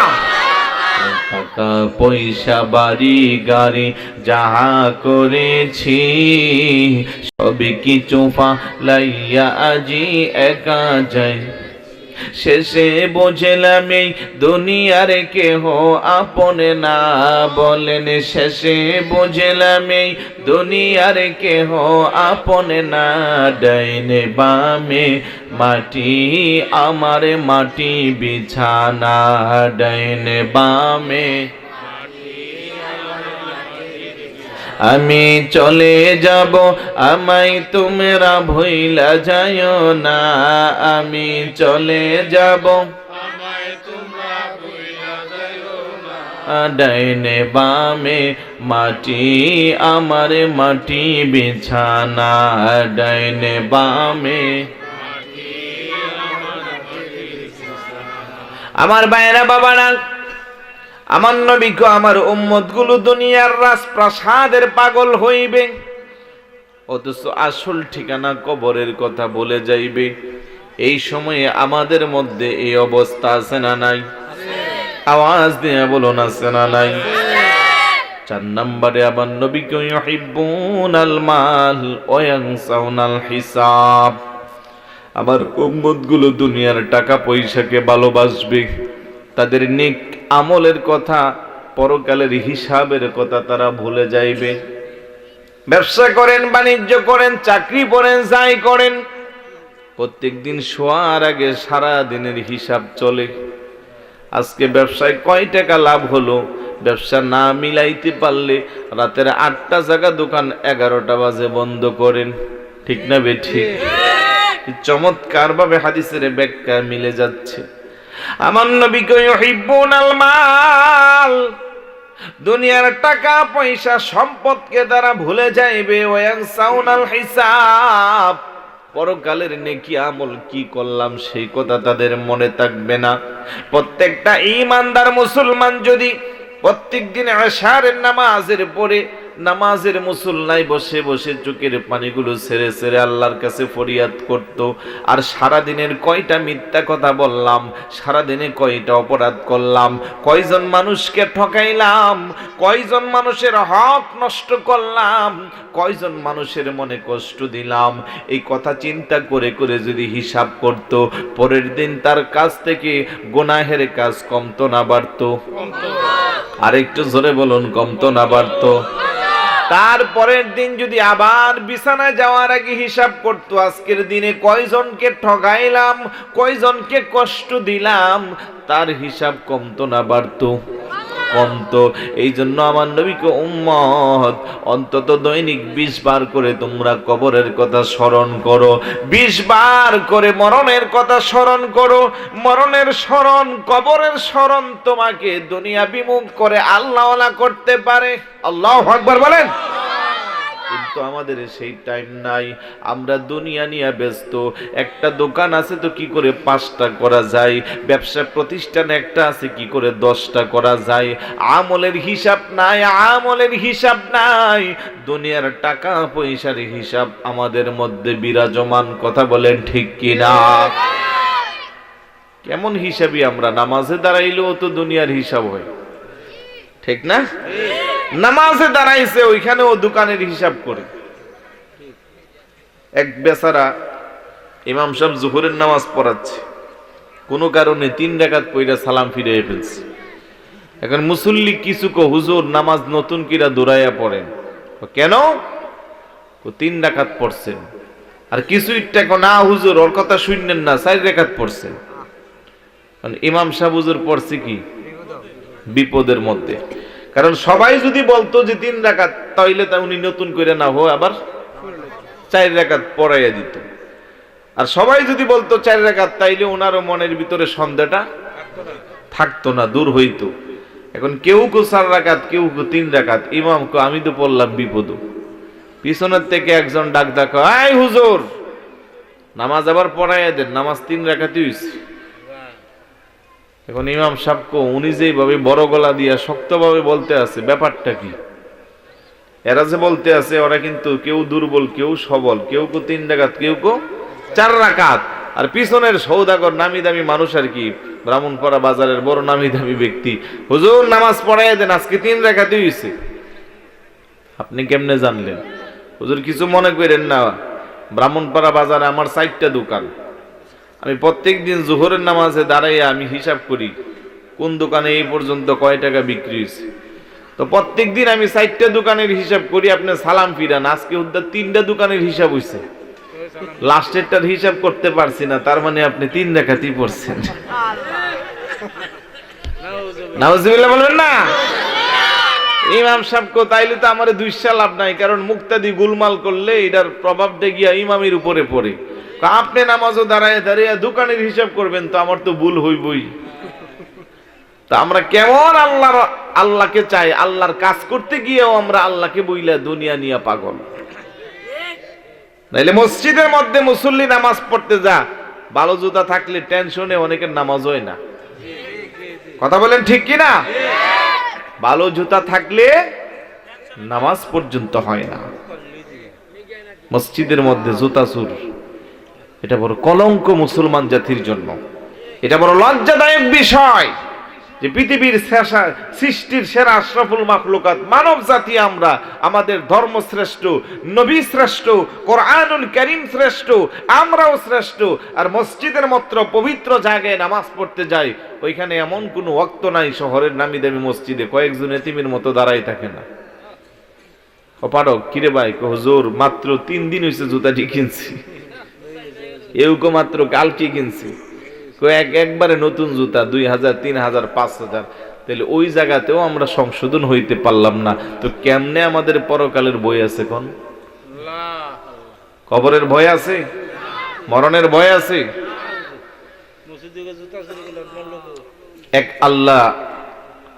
আল্লাহর ওলির দরবারে একজন বাদশা গেছে। বাদশা গিয়া চোখের পানি ছেড়ে কান্না করে, হুজুর শুনেছি আপনি একজন আল্লাহর ওলি বুজুর্গ মানুষ, সারা জীবনে রাষ্ট্র পরিচালনা করছি, দেশ চালাইছি, না জানি কোথায় কি ভুল করছি। হুজুর আপনি আমাকে তওবা করান এবং আপনার কাছে আমাকে মুরিদ করান, যাতে করে আমি মরার আগে একজন বুজুর্গ আল্লাহওয়ালা ব্যক্তি হইতে পারি। আর একটু জোরে বলি সুবহানাল্লাহ। আল্লাহর ওলিদের দরবারে চোর ডাকাত গেলে রুহানি ফয়েজ দিয়া তারে অলি বানায়া দে, প্রমাণ আছে না নাই? গাউসে পাকের দরবারে চোরা বেটা গেছে, ওনারে কুতুব বানাইয়া দিচ্ছে। সুবহানাল্লাহ বলবেন না? অনেক দৃষ্টান্ত আছে। এলাকার নামি দামি সবচেয়ে বাজে মানুষ ছিল, খারাপ মানুষ ছিল, কোন একজন হক্কানি রব্বানি পীরের কাছে বয়াত হয়ে এখন আল্লাহওয়ালা বুজুর্গ হয়েছে। আছে না নাই? বাদশাহ আল্লাহর কাছে, আল্লাহর অলির কাছে গেছে, আল্লাহর অলি ওনারে বায়াত গ্রহণ করাইছে, তওবা করাইছে, নির্দিষ্ট সবক দিয়ে দিছে। তরিকতের এক একজনের পীরের এক একটা সবক তরিকা আছে না নাই? বলে দিয়েছে এইভাবে আপনি 40 দিন মরণের কথা স্মরণ করে করে তওবা করবেন, দেখবেন আপনার মধ্যে একটা পরিবর্তন আসবে। হুজুর 40 দিন মরণের কথা স্মরণ করব, দৈনিক কয়বার করে? আল্লাহর অলিকে অন্তত 20 বার করে, 20 বার করে মরণের কথা স্মরণ করবেন, তওবা করবেন, ইনশাআল্লাহ আপনার মধ্যে একটা পরিবর্তন আসবে।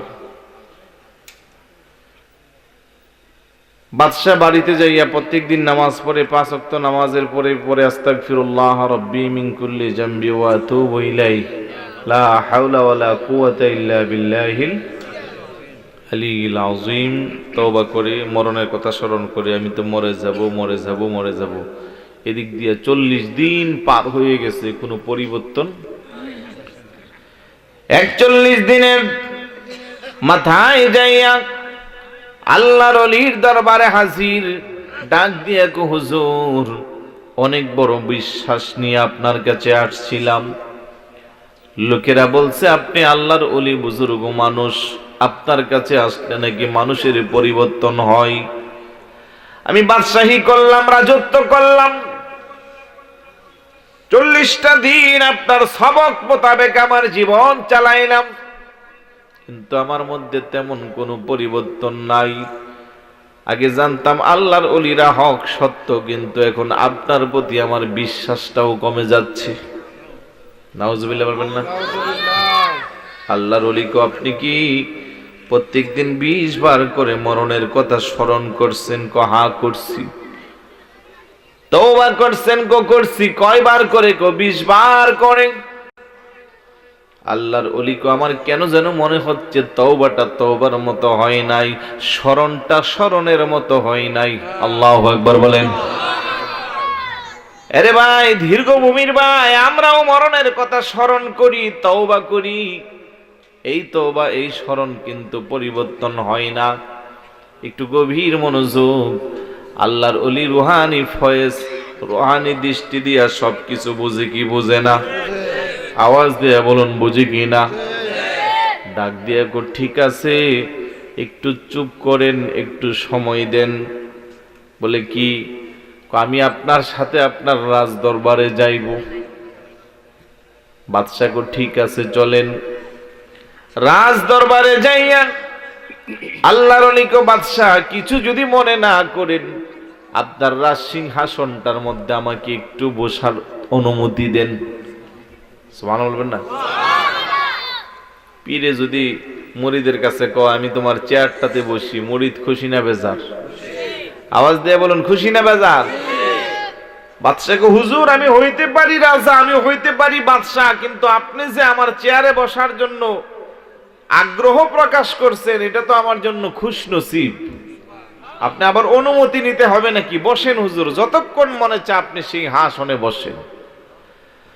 আল্লাহর ওলি সিংহাসনে বসে ডাক দিয়া বলে, বাদশাহ এই চেয়ারে যিনি বসেন উনি কে? লোকেরা কে উনি বাদশাহ। তাইলে আমি এই চেয়ারে বসলাম, এই রাজ্যের এখন বাদশাকে? লোকেরা কে হুজুর আপনি। সুবহানাল্লাহ বলবেন না? সাবেক বাদশাহ মুরিদ বাদশার চেহারাটা অন্ধকার হয়ে গেছে। মনে মনে ভাবছিলাম আল্লাহর ওলিরা বুঝি সহজ সরল হয়, আর আমার পিসাব টেকনিক করে আমার গদি কায়রা নিবার আসছে। নাউজুবিল্লাহ। আল্লাহর ওলি কয়, আমি যেহেতু বাদশা, হুকুম চলবে কার? রাজ্যের হুকুম চলবে কার? হুজুর আপনার। তাইলে রাজ্যের নামি দামি জল্লাদ কারা আছো? 4 জন মোটা তাজা জল্লাদ এসে হাজির। আল্লাহর ওলি যিনি বর্তমানে চেয়ারে বসা বাদশা, উনি কো তাইলে আমার হুকুম চলবে? বলে হ্যাঁ। আমার মুরিদ এই বাদশাহ যিনি এই চেয়ারে কিছুক্ষণ আগেও বসা ছিল, তোমাদের বাদশাহ, আমি হুকুম দিলাম হাত পা 4টাতে ভালো করে রশি বাইদা আধা ঘন্টার মধ্যে ফাঁসির কাস্টে ঝোলাও। আল্লাহু আকবার বলেন। বাদশার হুকুম সবাই মানতে প্রস্তুত। 4 জন জবরদস্তি করে বাদশাকে ফাঁসির কাস্টে নিয়ে বসাইলো। এবার বাদশা চোখের পানি ছেড়ে কান্না করে আর কো, হুজুর আমাকে ফাঁসিতে ঝোলায়েন না, আমাকে জীবনে মাইরেন না। আমি আমার শুধু বাদশাহীর চেয়ার নয়, আমার জীবনের সমস্ত স্থাবর অস্থাবর সব সম্পত্তিগুলো আমি আপনাকে লেখা দিব, অন্তত আমারে জানে মাইরেন না। আল্লাহু আকবার বলেন। নিশ্চিত আধা ঘন্টা পরে ফাঁসির কাস্টে জুড়বে। এমন মৃত্যু পরোয়ানা যদি আপনার বেলা আমার বেলাও জারি হয়, কি অবস্থা হইবে একটু চিন্তা করেন। বাচ্চা চিৎকার করে চোখের পানি ছেড়ে গোলা হাউমাউ করে কান্না করে। অতীত জীবনের কত পাপের কথা স্মরণ হয়, কত জুলুম নির্যাতনের কথা স্মরণ হয়। ছোট বাচ্চার মতো গাল বেয়ে বেয়ে পানি পড়ে নিচে সাগর হয়ে যাচ্ছে। আল্লাহর ওলি চেয়ারে বসে বসে একটু একটু করে দৃষ্টি দিচ্ছি, কি অবস্থা। বাচ্চা ডাক দেখো, আমি জানতাম আল্লাহর ওলিরা বড় দুনিয়া লোভী হয় না, কিন্তু আমি এমন এক পীরের মুরিদ হইলাম, আমার পীর আমার সিংহাসন কেড়ে নেওয়ার জন্য কৌশল করছে। নাউজুবিল্লাহ। ওনার যা মনে চাও উনি তা বলছে, আর আল্লাহর ওলি এখানে বসে বসে ওনার অবস্থা দেখছে। কিছুক্ষণ পরে পরে এলান দিচ্ছে যে তুমি আর আসো 5 মিনিট, তোমার হায়াত শেষ। কমতে কমতে 1 মিনিট 2 মিনিট যখন আসলো, সাবেক বাদশা একটা চিৎকার দেয়, আল্লাহ! আর 2 মিনিট পরে আমি ফাঁসির কাস্টে ঝুলবো। জানি না আমার ঠিকানা কি জান্নাত হইবে না জাহান্নাম হইবে। আমার নামাজগুলো তোমার দরবারে কবুল হইল কি হইল না, এই গ্যারান্টি কেউ দিতে পারবে না। আর পীরের কাছে বলে, হুজুর আপনার হাতে দড়ি পায়ে পড়ে আমার একবারে মাইরেন না, আমার সব সম্পদ আপনি নিয়ে যান। এইভাবে যখন লোকটা কান্নাকাটি করে, আর নিশ্চিত যখন উনি ভাবছে কিছুক্ষণের মধ্যে ওনার ফাঁসি হয়ে যাবে, এবার উনি তওবা করে কান্না করে, তওবা করে কান্না করে, তওবা করে কান্না করে, হঠাৎ করে আল্লাহর ওলি সিংহাসন থেকে লাফ দিয়া করে, আমার মুরিদ বাদশাহ, এই যে আমি তোমারে সবক দিয়েছিলাম 40 দিন মরণের কথা স্মরণ করবা, 40 দিন অন্তত 20 বার করে মরণের কথা স্মরণ করবা, অতীত গুনাহের জন্য তাওবা করবা। এখন যেইভাবে কান্নাকাটি করে তাওবা করছো, 40 দিনের ভিতরে একবারও কি এরকম করছো? না না, এরকম করি নাই। আল্লাহর ওলি কো, আল্লাহর ওলিরা ক্ষমতা লোভী না, সিংহাসন চাই না। তুমি ভেবেছিলে আমি তোমাকে ফাঁসির কাস্টে ঝুলাইয়া তোমার সিংহাসনে বসবো, কিন্তু না না না, তোমার ধারণা ভুল, তোমার আন্দাজ ভুল। আমি তোমাকে একটা সবক দেওয়ার জন্য, শিক্ষা দেওয়ার জন্য আসছি। আমি তোমাকে বলেছিলাম এইভাবে তওবা করে কান্না করতে। আল্লাহু আকবার বলেন। আল্লাহু আকবার বলেন। আল্লাহর ওলি সিংহাসন ছেড়ে চলে যা, বাদশা পিছনে যাইয়া কদমে লুটাইয়া পড়ে, হুজুর আমি কত কিছু আপনাকে বলে ফেললাম, আমাকে ক্ষমা করে দেন। আল্লাহর ওলিকে বলাটাই স্বাভাবিক, কারণ আমি আসছি তোমাকে শিক্ষা দেওয়ার জন্য, সিংহাসনে বসার জন্য না। আল্লাহু আকবার বলেন। আপনি আমিও তওবা করি, আপনি আমিও মরণের কথা স্মরণ করি, কিন্তু এইভাবে আমাদের তওবা হয় না, এইভাবে আমাদের মরণের কথা স্মরণ হয় না, যার কারণে অপরাধ দিন দিন কমার জায়গা বাড়ে। কথা বলেন ঠিক কি না? শিক্ষা নিতে হবে, এগুলো তরিকতের সবক। গাউসে পাকের স্মরণে একজন আশিকের মাহফিলে আসছেন, আপনারা কিছুই যদি না নিয়ে যান, এটা হবে না। একটু মনটাকে নরম করেন, কবরের কথা স্মরণ করেন। কি লাভ এই দুনিয়াদারি, টাকা পয়সা, যশ খ্যাতি পরকালে যদি মূল্যই না থাকে? আল্লাহর ওলি সিংহাসনে বসার জন্য আসেন নাই, বরং বাদশাকে শিক্ষা দেওয়ার জন্য আসছেন। শিক্ষাটুকুন যদি নিতে পারি আমাদের লাভ। 5 নম্বরে আমার নবী কই ইউহিব্বুনাল খালক ওয়া ইয়ানসাউনাল খালিক। অচিরে আমার বান্দাদের, আমার উম্মতের এমন একটা অবস্থা হইবে, সৃষ্টিরিয়া তারা পাগল হয়ে যাবে, সৃষ্টির প্রেমে তারা আত্মবোলা হইবে। আমি যে আল্লাহ, আমি যে রব, আমি যে স্রষ্টা, আমাকে তারা ভুইলা যাইবে। কথা বলেন ঠিক কিনা? মানুষকে খুশি করার জন্য মানুষ কত না অপরাধ করে। স্ত্রীকে ভালো পোশাক পরাবার জন্য কত মানুষ অবৈধ উপার্জন করে। সন্তানদেরকে ভালো জায়গায় রাখার জন্য কত মানুষ কত অবৈধ উপার্জন করে। আছে না নাই? আরেকটু জোরে বলুন। ব্যবসা করে, ব্যবসার মধ্যে হারাম পণ্য মিশায়া সমস্ত রিজিকটাকে হারাম করে। আছে না নাই? চাকরি করে অফিসের ফাইল আটকায়া আটকায়া অবৈধ ঘুষের টাকার পাহাড় জমায়। আছে না নাই? একজন আরেকজনের প্রেমে ব্যস্ত। যুবক পোলাপাইন আসেনি এখানে? এদের নাকি এখন আবার গার্লফ্রেন্ড। মুরব্বীরা কই এটা আবার কি? আপনার যুগে আসিল বান্ধবী, ছিল না, কথার কথা আর কি। কারণ আগের মুরব্বীরা এগুলার কোনো খোঁজখবর ছিল না। মা চাষির বয়সের এখনো রাস্তাঘাটে দেখলে লম্বা বধুর মতো ঘুমটা টাইনা দেয়। বিশেষ করে মসজিদের ইমাম আলেম ওলামা দেখলে লজ্জায় পারে না রাস্তার পাশে গিয়ে কোথাও জঙ্গলের ভিতরে ঢুকতে। আর বর্তমান সময়ের আমার স্কুল কলেজে পড়ুয়া মা বোনেরা, আস্তাগফিরুল্লাহ, আল্লাহ যেন তাদের পর্দা করে, ইসলামকে মানে, আল্লাহকে ভয় করে, ইবাদত বন্দেগী করে, তাহাজ্জুদ নামাজ পড়ে। আছে না নাই? যারা অশালীন নোংরা চলাফেরা করে তাদের কথা বলছি, যারা পাশ্চাত্যের অপসংস্কৃতির কালচারে নিজের মধ্যে নিয়ে আসছে। যুবকগুলো গার্লফ্রেন্ড, একজনের 5টা 10টা করে বলে তাদের গার্লফ্রেন্ড। যুবতীরাও তোদের যেমন 5টা 10টা আছে, আমাদেরও বয়ফ্রেন্ড 5টা 10টা। একটা দিয়ে ওরা বিশ্বাসী না। এই যে মাত্র গেল, আজকে কয় তারিখ? 4 তারিখ, 31st নাইট, মনে আসেনি? আমার প্রোগ্রাম ছিল ওই দিন 2টা বাঁশখালী করে আসতেছি, রাতের বাজে 3টা, শহরে ঢুকছি। আল্লাহ রে, ডিজে পার্টি হচ্ছে, ডোলের বাড়িতে মনে হয়েছিল জমিন কয়েক ইঞ্চি নিচে ডাইবা যাইব। সব যুবক যুবতী ওইখানে নাচতে আছে। নামি দামি রেস্টুরেন্ট গুলাতে সেদিন টিকিট পাওয়া যায় না। কক্সবাজার সমুদ্র সৈকতে কোনো আবাসিক হোটেলে সিট নাই, ফ্লোরিং কইরা থাকে, অনেকে তাঁবু টানাইয়া বালুর মধ্যে ঘুমায়। এগুলো কি মুসলমানের চরিত্র? এগুলি কোনো মুসলমান করতে পারে? 31st নাইট, এগুলো ইহুদি খ্রিস্টানদের কালচার। মুসলমানের সন্তান এমনটা করতে পারে? 1 জানুয়ারি, হ্যাপি নিউ ইয়ার, পার্কগুলোতে আর হাঁটা পড়ার রাস্তা নাই। বহু মসজিদে গত শুক্রবারে মুসল্লিও কম হইছে, ঠিক না? সকালবেলা সেজুগুজু করে কেউ বয়ফ্রেন্ড, কেউ গার্লফ্রেন্ড নিয়ে পার্কে চলে গেছে। মানেন না মানেন, 100% সত্য কথা।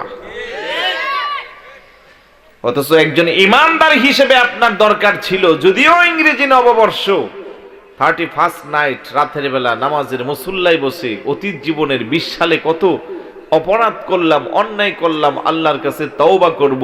21 সালটা যেন আল্লাহ আযাব গজব থেকে বাঁচাইয়া রিজিক, আমল, হায়াত যেন বৃদ্ধি করে, সেই জন্য আল্লাহর কাছে তওবা করা দরকার ছিল। কয়জনে করছেন? 31st নাইট পালন করতে যাইয়া সারা রাত অপবিত্র, নাপাক, অনিসলামিক, আপত্তিকর বিষয়ের সাথে নিজেকে সম্পৃক্ত করলেন। অথচ আপনি যদি সত্যিকারের ঈমানদার আল্লাহওয়ালা হইতেন, তাহলে তাহাজ্জুদের মুসল্লায় সারাটা রাত কাটাইতেন।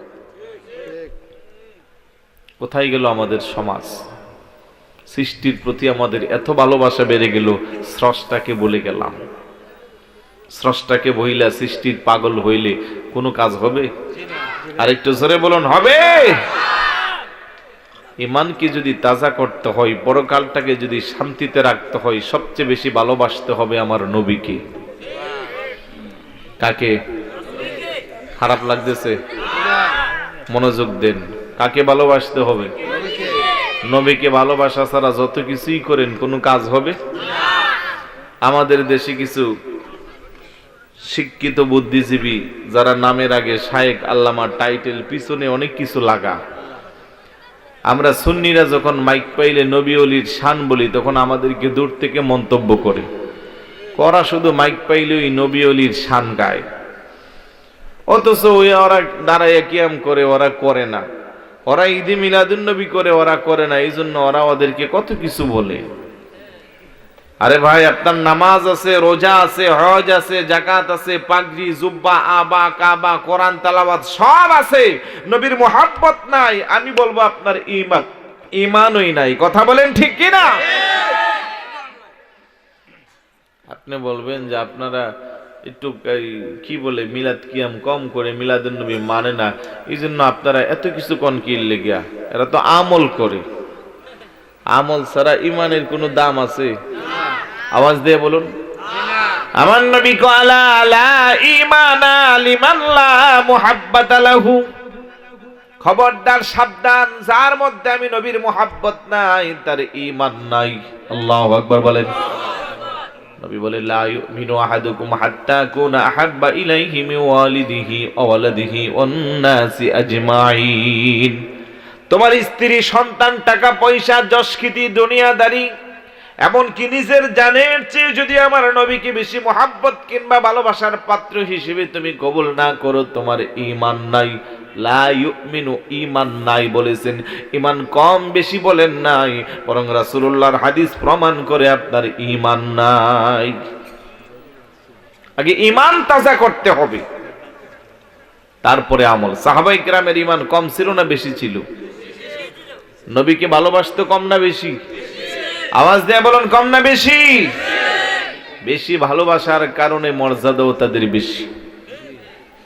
আবু বকর সিদ্দিক রাদিয়াল্লাহু তাআলা, ওনার এক রাতের আমল কি যদি এক পাল্লায় রাখা হয়, গোটা পৃথিবীর সমস্ত উম্মতের আমল আরেক পাল্লায় রাখলে ওজন কাটটা বেশি। কারণ কি? নবীর প্রতি মুহাব্বত বেশি ছিল। আমার নবী বলে, আবু বকর তোমার প্রিয় জিনিস কি? হুজুর বেশি না, মাত্র 3টা। এক নম্বরে কি? কান নাজরু ইলা ওয়াজহিকা, আপনার চেহারা মুবারকের দিকে তাকিয়ে তাকা। যতই দেখি ততই দেখতে মনে চায়। 1 ঘন্টা তাকাইয়া চোখের পলক দিলে মনে হয় নতুন করে দেখতেছি। 2 নম্বরে কি? ইনফালু মালি রাসূলিল্লাহ, আল্লাহ আমাকে যে সম্পদ দিয়েছে আপনার কদমে ইসলামের জন্য তা দান করা। এত বেশি দান করেছে, উম্মত সবাই মিললেও তা করা সম্ভব হবে না। আমার নবীকে আমার উম্মতের 2 জনের কাছে আমি ঋণী, যাদের ঋণ আমি দুনিয়াতে শোধ করতে পারবো না, চেষ্টা করব পরকালে করতে। একজন পুরুষ, একজন মহিলা। যিনি পুরুষ উনি হলেন সাইয়েদনা আবু বকর সিদ্দিক রাদিয়াল্লাহু তাআলা, যিনি মহিলা উনি হলেন আম্মা জান খাদিজাতুল কুবরা রাদিয়াল্লাহু তাআলা আনহা। চিৎকার করে বলুন না সুবহানাল্লাহ।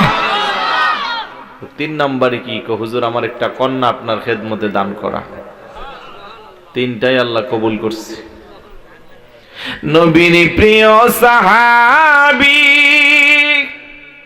আবু বকর সিদ্দিকী, বলেন নবীর প্রিয় সাহাবী আবু বকর সিদ্দিকী, ভালোবেসে শুইল পাশে, ভালোবেসে শুইল পাশে, যায়া দেখো মদিনা মদিনা মদিনা, আশিক মুমিনের ঠিক।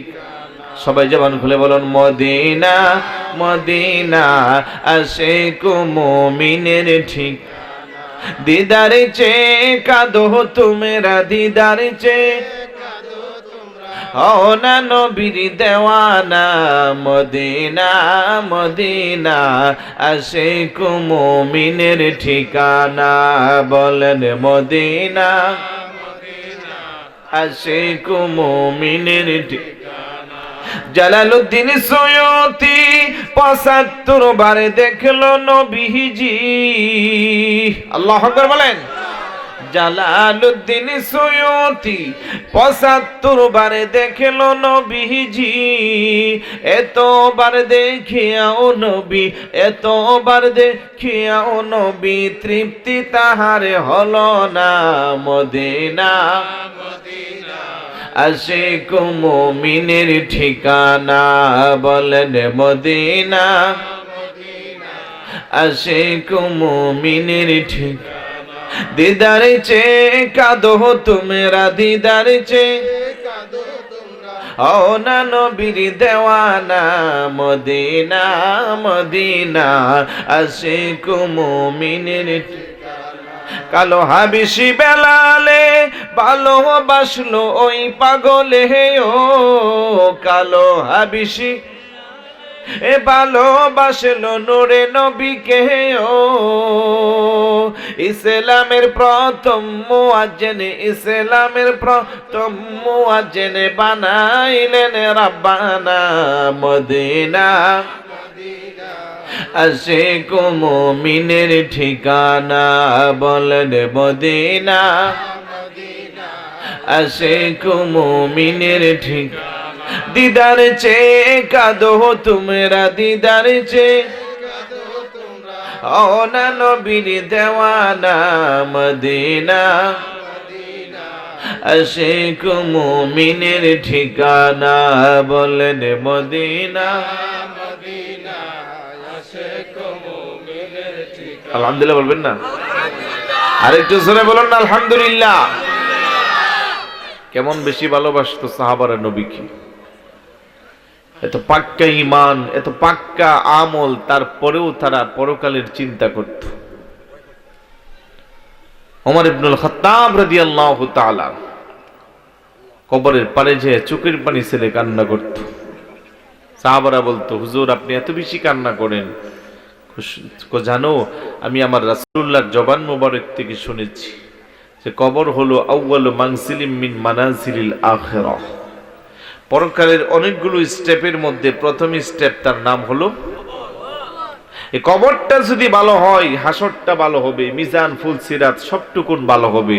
আর কবর যদি খারাপ হয়, এই জায়গায় যদি আটকানো হয়, সামনের গুলো আরো কঠিন হয়ে যাবে। এই জন্য বেশি বেশি কান্না করছে তারা। অথচ এক একজন সাহাবাকে এত বেশি মহাব্বত করেছে, ভালোবাসছে, আমলের কোনো কমতি ছিল না, ঘাটতি ছিল না। তাদের তুলনায় চিন্তা করলে আপনার আমার আমল আসেনি, আছে? নামাজ পড়ি, নামাজের ভিতরে দুনিয়ার চিন্তা। একটা নেক আমল নাই যেখানে খালিস নিয়তে করতে পারি, শুধু বেজালার। সব জায়গা কি শুধু বেজালার? এই জন্য হাসতেছেন কেন? মুরব্বী কেউ খানা দাঁড়ি খানাত বেজাল আছে, আমাদের মধ্যে টুপিওয়ালা দাড়িওয়ালার মধ্যে ওদের বেজাল আছে। সুবিধাবাদী জিন্দাবাদ আসেনি? মসজিদের ইমামতি করে এলাকা সুন্নি হইলে রাতারাতি মিলাদ কিয়াম শিক্ষা, আমিও সুন্নি, আমিও দাঁড়াইয়া সালাম দিই। ভিতরে আবার ওয়াহাবিদের লগে বইয়ে বেড়াইতের বেলা গোল মিটিং করে, আসেনি? আওয়াজ দেয় বলুন, আসেনি? বক্তা আছে, দাওয়াত দিলে আপনাদের এলাকায় কোন ওয়াজ চলে? হুজুর আমনে কোন ডাক? ভাই আমরা এগুলা নিয়ে বাড়াবাড়ি করে না, আপনারা দাঁড়াইয়া সালাম দিলে আমরা হিডাতেও আছি, না দিলেও আছি। এবং মুনাফিক মার্কা বক্তা আছে না নাই?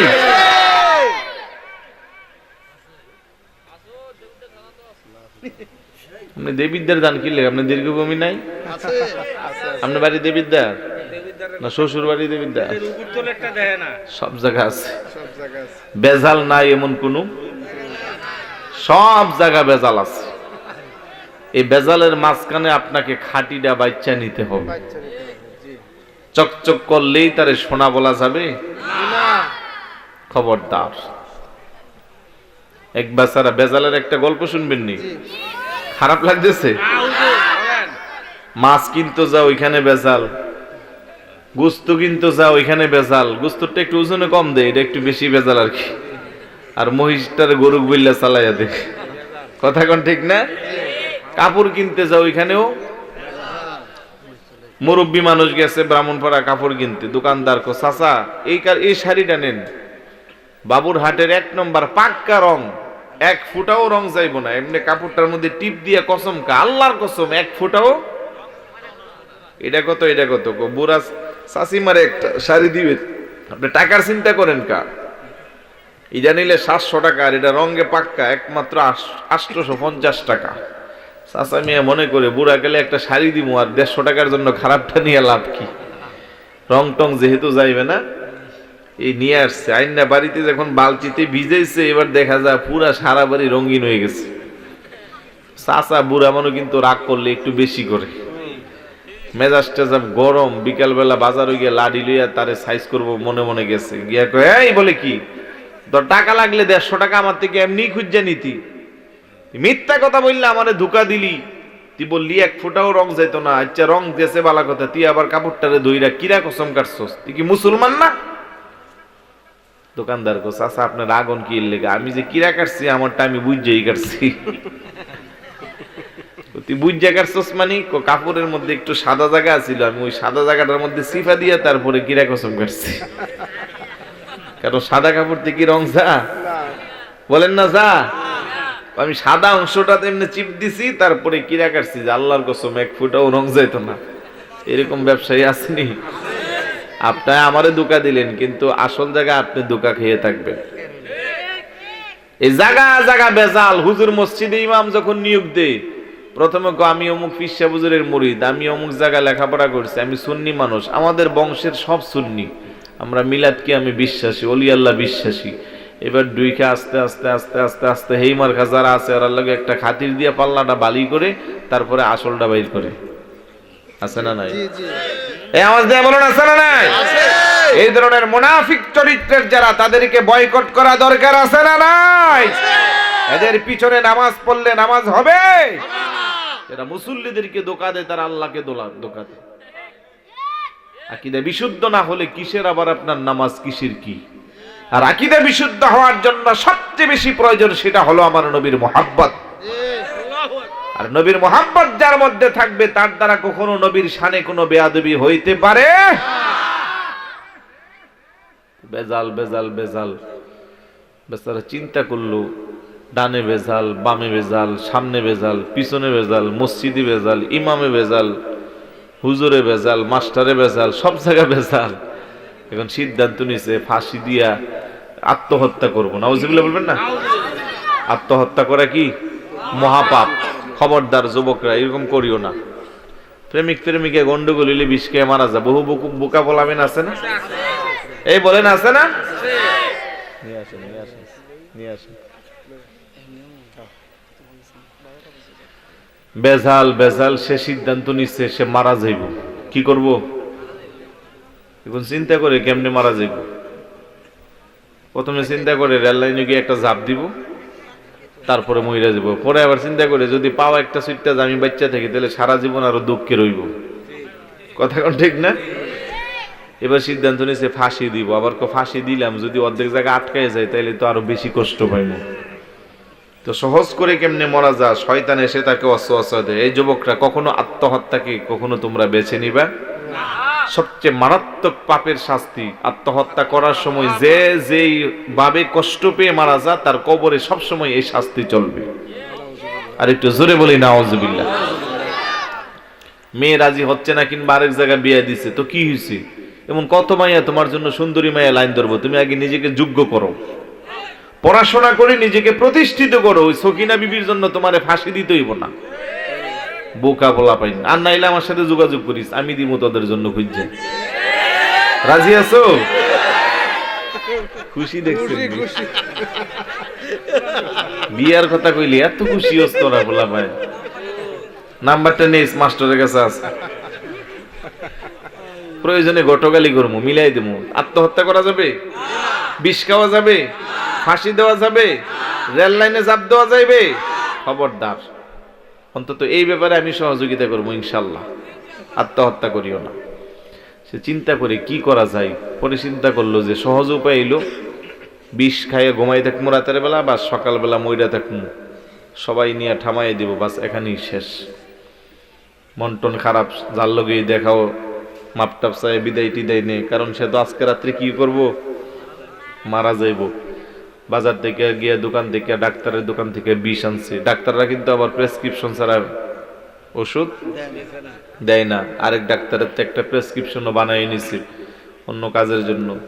ডাক্তারের আবার কইতেছে 1 নাম্বারটা দেন। ডাক্তারকে 1 নাম্বারটা তো দাম বেশি। আপনি দামের চিন্তা করেন কি লিগে? কারণ হ্যাঁ যেহেতু মরতে ইচ্ছে, এখন আর দাম আর টাম কি, কথা কোন ঠিক না? 1 নাম্বারে বিষ আইনা রাতের বেলা খাইয়া টাইয়া সবার থেকে বিদায় নিয়ে লম্বাইয়া শুইছে আর মনে মনে কহাইরি এইটাই আমার জীবনের শেষ ঘুম। 1 বোতল পুরাপুরি বিষ খাইয়া নাক ডেকে ঘুমাইতেছে। ওমা সকালবেলা দেখতেছে মানুষের কথার আওয়াজ শোনা যায়, সূর্যের আলো জানলা দিয়া চোখে আসতেছে। এখন তো তার মাথা নষ্ট, কারণ সে তো মরার কথা, কথা বলেন ঠিক না? এখন উইটা দেখতেছে ভুলে কোনো আবার আরেক ওষুধ খাইছিনি, কারণ বিষের আস্তা 1 বোতল খাইছে, যেখানে 1 ফুটা খাইলে মানুষ কি হয়, মইরা জায়গায়। হ্যাঁ খাইছে আস্তা 1 বোতল, এবার লাড়াচাড়া দিয়ে দেখেন না বোতলও ঠিক আছে। এখন তার মাথা নষ্ট, দৌড়াই গেছে ডাক্তারের দোকানে গেছে, গিয়া দোকানদারের সাথে খুব বার্গেনিং চেঁচামেচি করতেছে। দোকানদার গাই সিল্লাস কিনলে গিয়া আপনারে বললাম 1 নাম্বার ওষুধরা দিতেন, টাকাও আমার থেকে বেশি নিলেন, 1 নাম্বার বিষ দিছেন, কিন্তু এটা তো কোনো কাজ হইছে না। তুই 1 নাম্বার বিষ দিয়ে কি করবি আমারে কইল্লা কো? ভাই আমার মনে দুঃখ। কি দুঃখ? ডাইনে গেলে বেজাল, বামে গেলে বেজাল, সামনে গেলে বেজাল, পিছনে গেলে বেজাল, মসজিদে গেলে বেজাল, ওয়াজ মাহফিলে গেলে বেজাল, সব জায়গায় শুধু বেজাল আর। এই জন্য আমি মনে মনে সিদ্ধান্ত নিছি যে বেজাল যুক্ত পৃথিবীতে থাকবো না। আমি বিষ খাইয়ে আত্মহত্যা করে মারা যাবো, আমি এই বেজালের মধ্যে থাকবো না। ডাক্তারকে পাগল, তোর কি মাথা নষ্ট হইছে? যে বেজালের কারণে তুই দুনিয়া ছাড়তে চাস, যে বেজালের কারণে তুই বিষ খাইলি, বিশ্বের মধ্যেও বেজাল, তুই মরবি কেমনে? তাহলে এমন একটা সময় এখন আসছে আমাদের, এদিকে আহলে হাদিস, এদিকে সালাফি, এদিকে লামাযহাবি, এদিকে ইটা, ওইদিকে সিটা, এইদিকে ইমানসুর, এইদিকে কালমাসুর, আছে না নাই? এদিকে রাসূলুল্লাহর শানে বেয়াদবি, এদিকে ওলি আল্লাহর শানে বেয়াদবি, এদিকে টুপিওয়ালা, জুব্বাওয়ালা, দাড়িওয়ালা সাজ্জা ইমান চুরি করে। তাই বলে আমরা কি মন খারাপ করা যাবে? আমরা কি আমাদের আকীদা ছাড়তে পারবো? যত বেজাল আসুক না কেন, তারই মাঝখানে আমরা আমাদের ঈমানকে টিকিয়ে রাখতে হক্কানি রব্বানি ওলি আল্লাহর দামান ধরতে হবে, নবী ওলির পথে জীবনকে পরিচালিত করতে হবে। তাহলেই আমাদের ঈমান আকীদা মজবুত হবে। দুনিয়া যেমন দামি হবে, পরকালও তেমন মূল্যবান হবে। খারাপ লাগতেছে? নামাজ পড়বেন নি? আওয়াজে বোঝা যায় কয়েকজনে পড়বেন। এই আওয়াজ দিয়ে বলেন নামাজ পড়া দরকার আছে না নাই? কয় ওয়াক্ত? কয় দিনে?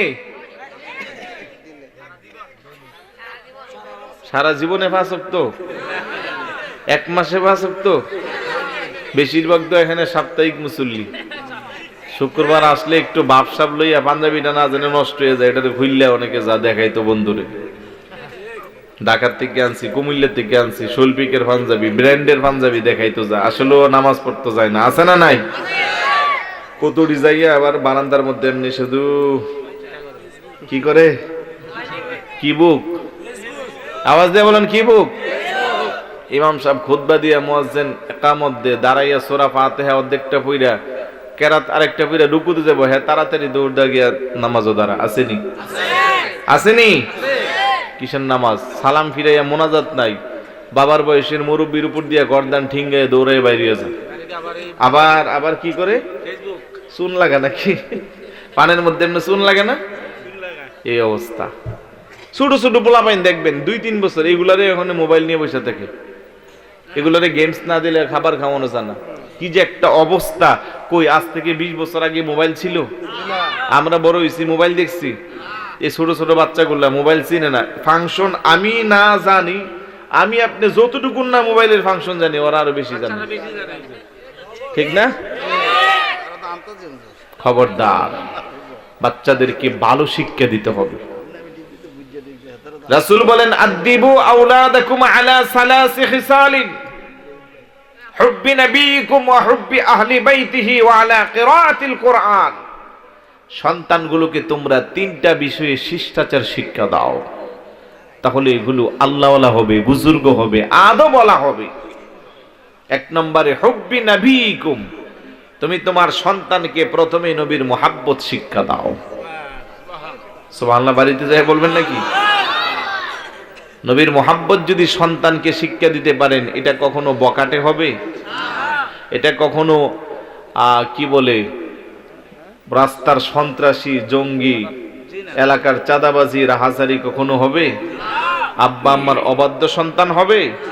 মোটেই হবে না। এই জন্য সবচেয়ে আগে সন্তানকে শিক্ষা দিতে হবে নবীর মোহাব্বত। যেই সন্তানের অন্তরে নবীর মোহাব্বত থাকবে, এই সন্তান কখনো আব্বা আম্মার অবাধ্য সন্তান হবে না। এই সন্তান কখনো বাবা মার সাথে উচ্চ আওয়াজে কথা বলবে না। যে সন্তানের মধ্যে নবীর মোহাব্বত শিক্ষা থাকবে, এই সন্তান কখনো বড়দের সাথে বেয়াদবি করবে না। এই সন্তান কখনো অনইসলামিক কোনো কার্যকলাপে নিজেকে সম্পৃক্ত করবে না। 2 নম্বরে আমার নবীকে হুব্বি আহলি বাইতিহি, 2 নম্বরে তুমি তোমার সন্তানকে শিক্ষা দিবা আহলে বাইতের মোহাব্বত। বড় করে বলি সুবহানাল্লাহ। আহলে বাইতের শিক্ষা যদি দাও, নবীর আহলে বাইতের অন্যতম সদস্য হলো বেহেশতের কোটি কোটি যুবকদের সর্দার সাইয়্যিদুশ শুহাদা, শহীদে দস্তে কারবালা ইমাম হুসাইন রাদিয়াল্লাহু তাআলা। আর ইমাম হুসাইনের আদর্শ যদি কোনো যুবকের জীবনে আসে, কোনো ঈমানদার মুসলমানের জীবনে যদি আসে, ওই ঈমানদার কখনো বেঈমান হবে না, ওই যুবক কখনো পথভ্রষ্ট হইবে না। কারণ আমার ইমাম হুসাইন সত্যিকারের ইসলামকে টিকিয়ে রাখার জন্যে, নানা জানের ইসলামকে অক্ষত রাখার জন্য নিজের বুকের তাজা রক্ত বিসর্জন দিয়েছে। তারপরেও ঈমান নামক দৌলতটাকে অপথে ঢেলে দেন নাই। কথা বলেন ঠিক কিনা? এই জন্য আমরা বলি আমরা হুসাইনি মুসলমান। বলেন কি মুসলমান? ইয়াজিদের পাতাত্তা অনুসারী জমিনে আছে না নাই? মনে রাখবেন, দল বড় দেখলেই দৌড়ায় যায় না। বহু বক্তার মাহফিলে লক্ষ লক্ষ হাজার হাজার মানুষ হয়, এগুলো আবার ফেসবুকে দিয়া দেখছুনি আমাদের হুজুরের মাহফিলে কত মানুষ। আরে মানুষ দিয়া তুমি কে ইমানদার আর কে বেঈমান তা পরিমাপ করতে পারবা?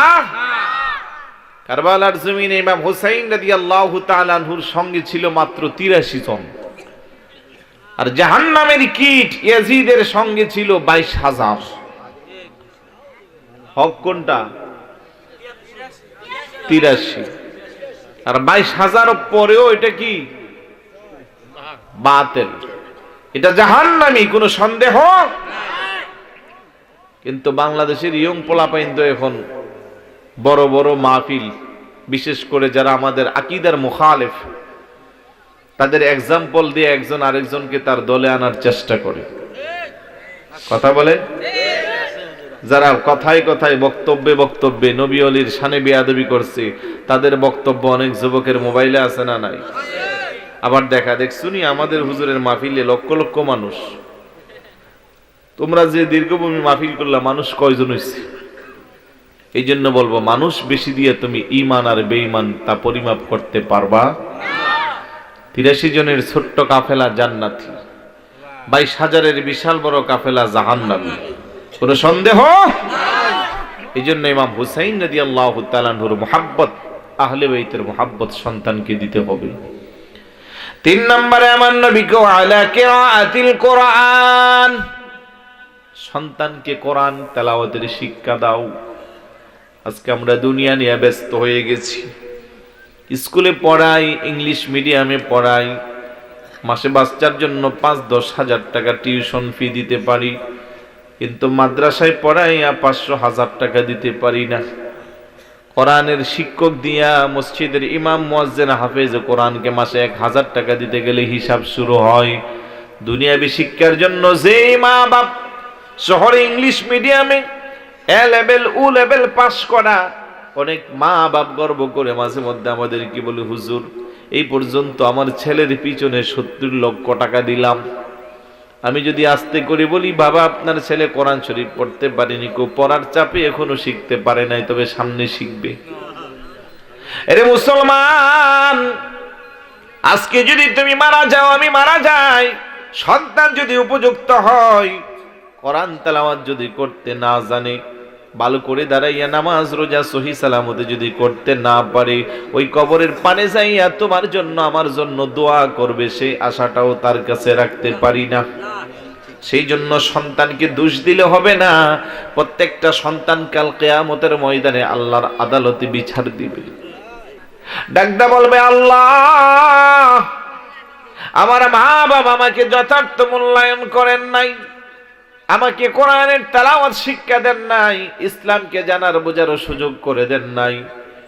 যেই সন্তান আপনি কবরে গেলে পরে আপনার পাশে দাঁড়াইয়া সূরা ফাতিহা পড়তে পারবে না, 5 ওয়াক্ত নামাজের পরে রব্বির হামহুমা কামা রব্বায়ানি সগীরা বলে দোয়া করতে পারবে না, এই শিক্ষাটা যে সন্তানকে দিতে পারলাম না, আপনার মতো আমার মতো ব্যর্থ বাবা পৃথিবীতে আর একটাও নাই। কথা বলেন ঠিক কিনা?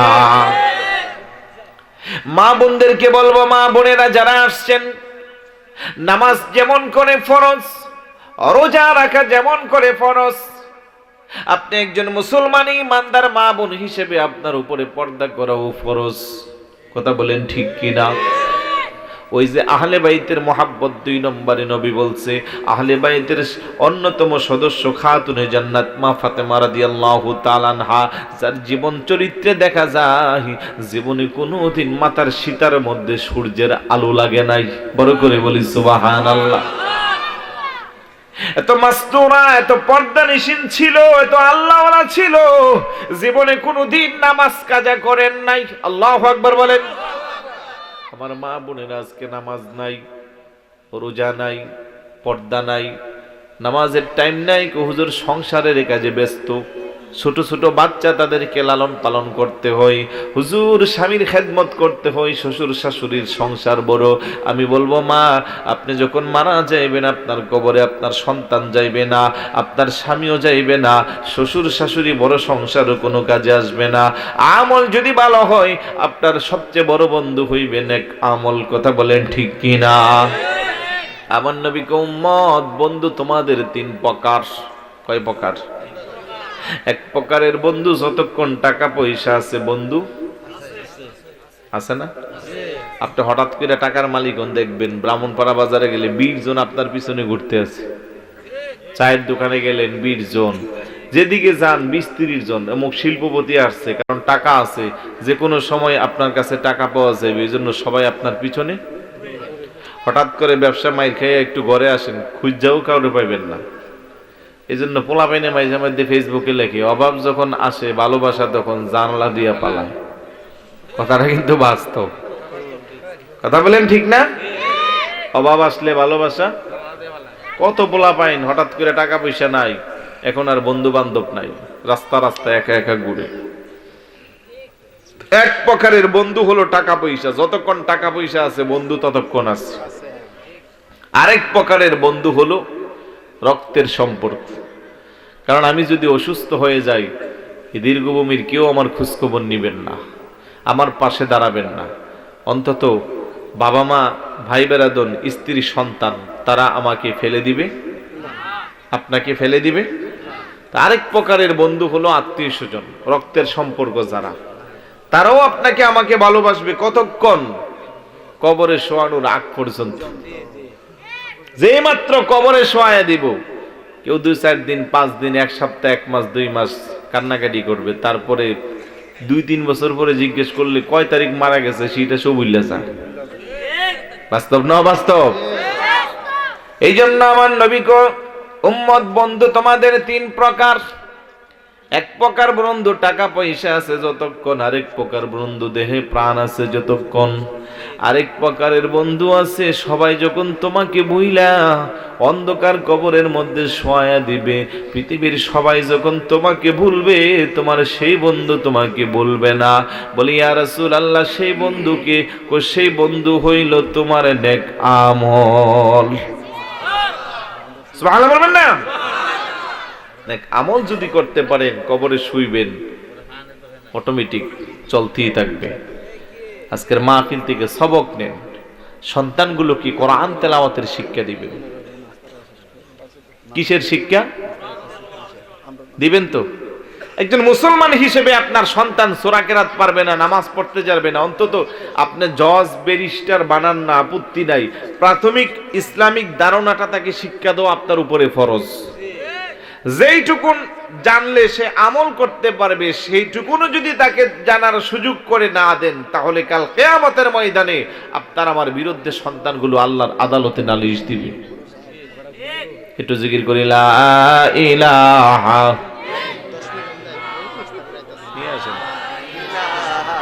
ইল্লাল্লাহ, লা ইলাহা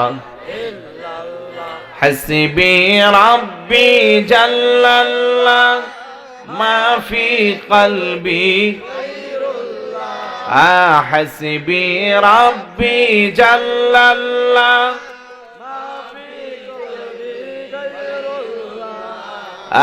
নূর মুহাম্মদ সাল্লাল্লাহু লা ইলাহা লা ইলাহা লা ইলাহা লা ইলাহা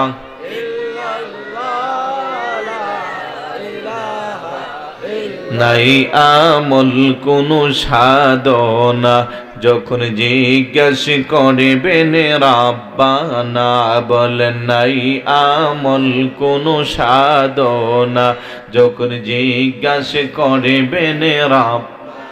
সেদিন নবী আপনি ছাড়া মোদের বাঁচার, আপনি ছাড়া আরে কোনো উপায় থাকবে না। লা ইলাহা লা ইলাহা ভাইজান এই কালে মা প্রচারেতে আসলেন নবী এই ধরাতে, বলেন এই কালে মা প্রচারেতে আসলেন নবী এই ধরাতে। কত কষ্ট দিনে রাতে, কত কষ্ট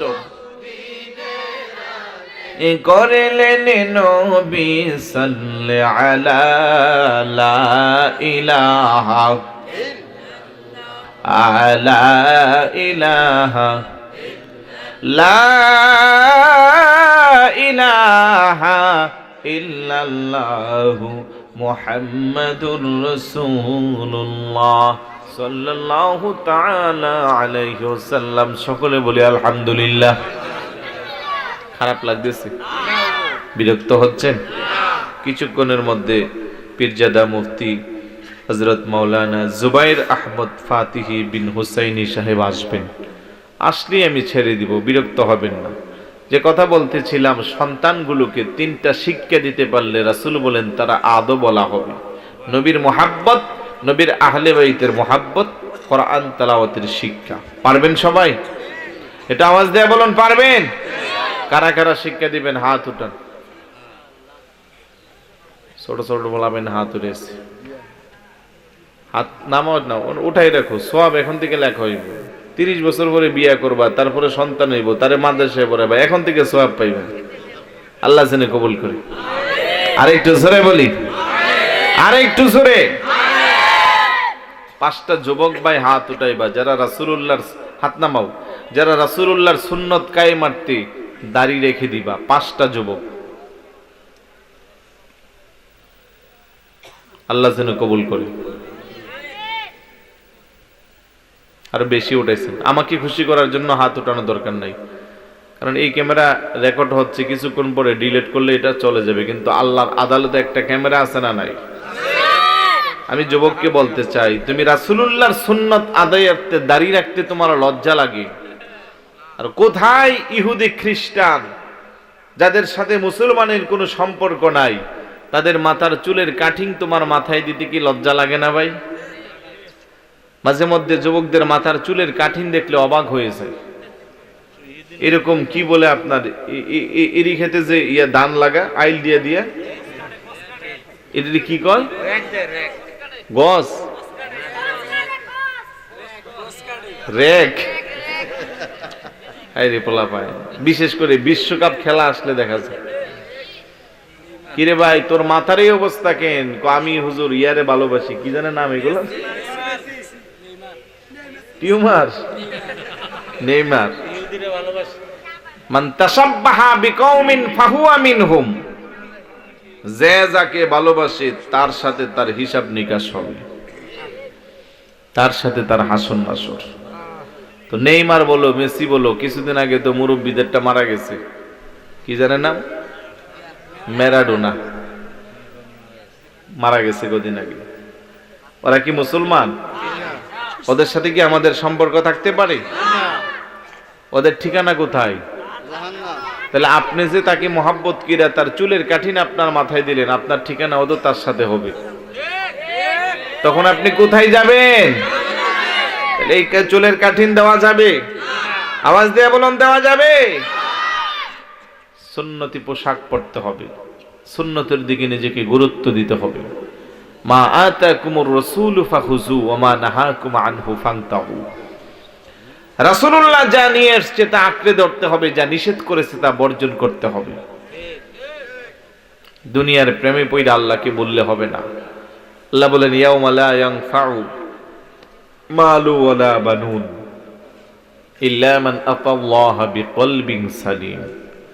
সেদিন কোনো কাজে আসবে না, লা ইয়ানফাউ, কোনো উপকারে আসবে না, মালু ওয়ালা বানুন, ধন সম্পদ, টাকা পয়সা, সন্তান সন্ততি, কোনো কাজে।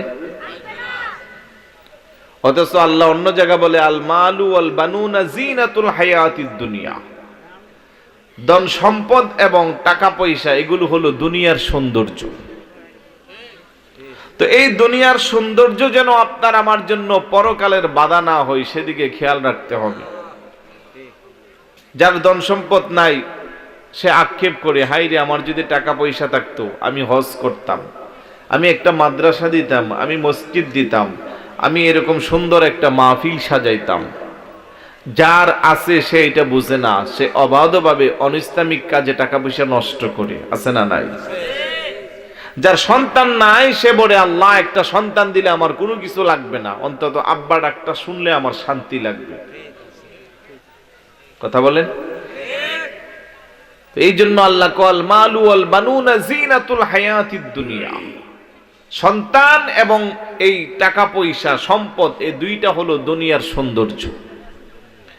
আবার অন্যত বলে, ইয়াউমা লা ইয়ানফাউ মালু ওয়ালা বানুন, সেদিন কোনো কাজে আসবে না সন্তান সম্পত্তি, ইল্লা মান আতাল্লাহা বিকলবিন সালিম।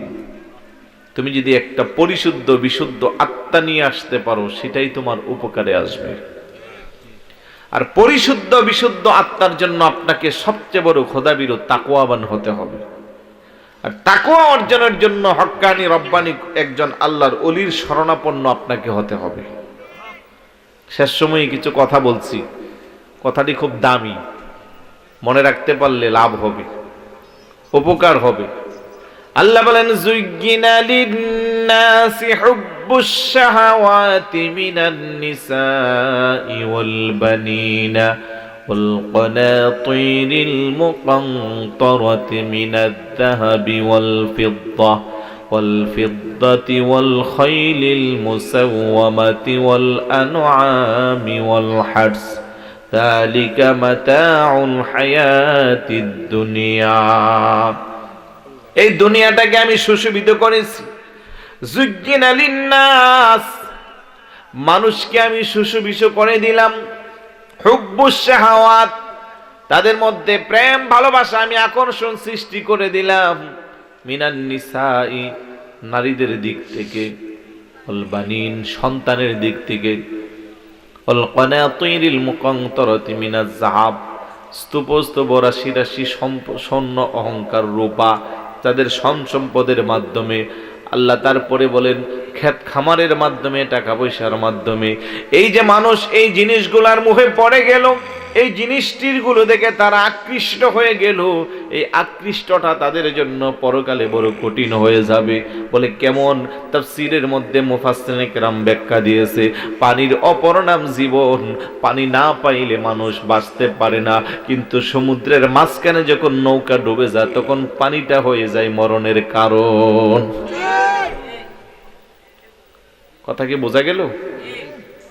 পানি না খাইলে মানুষ মারা যায়, সমুদ্রের মাঝখানে নৌকা ডুবলে আবার সেই পানি মানুষকে মৃত্যুবরণ করতে হয়। এই দুনিয়াটা বড় চমৎকার, স্ত্রী, সন্তান, ধন সম্পদ সব দুনিয়ার সৌন্দর্যের জন্য। তবে এগুলো পাওয়ার পরে নিয়ামতের শুকরিয়া আদায় করে আল্লাহকে বেশি ডাকলে এগুলো পরকালের জন্য আরামদায়ক হয়।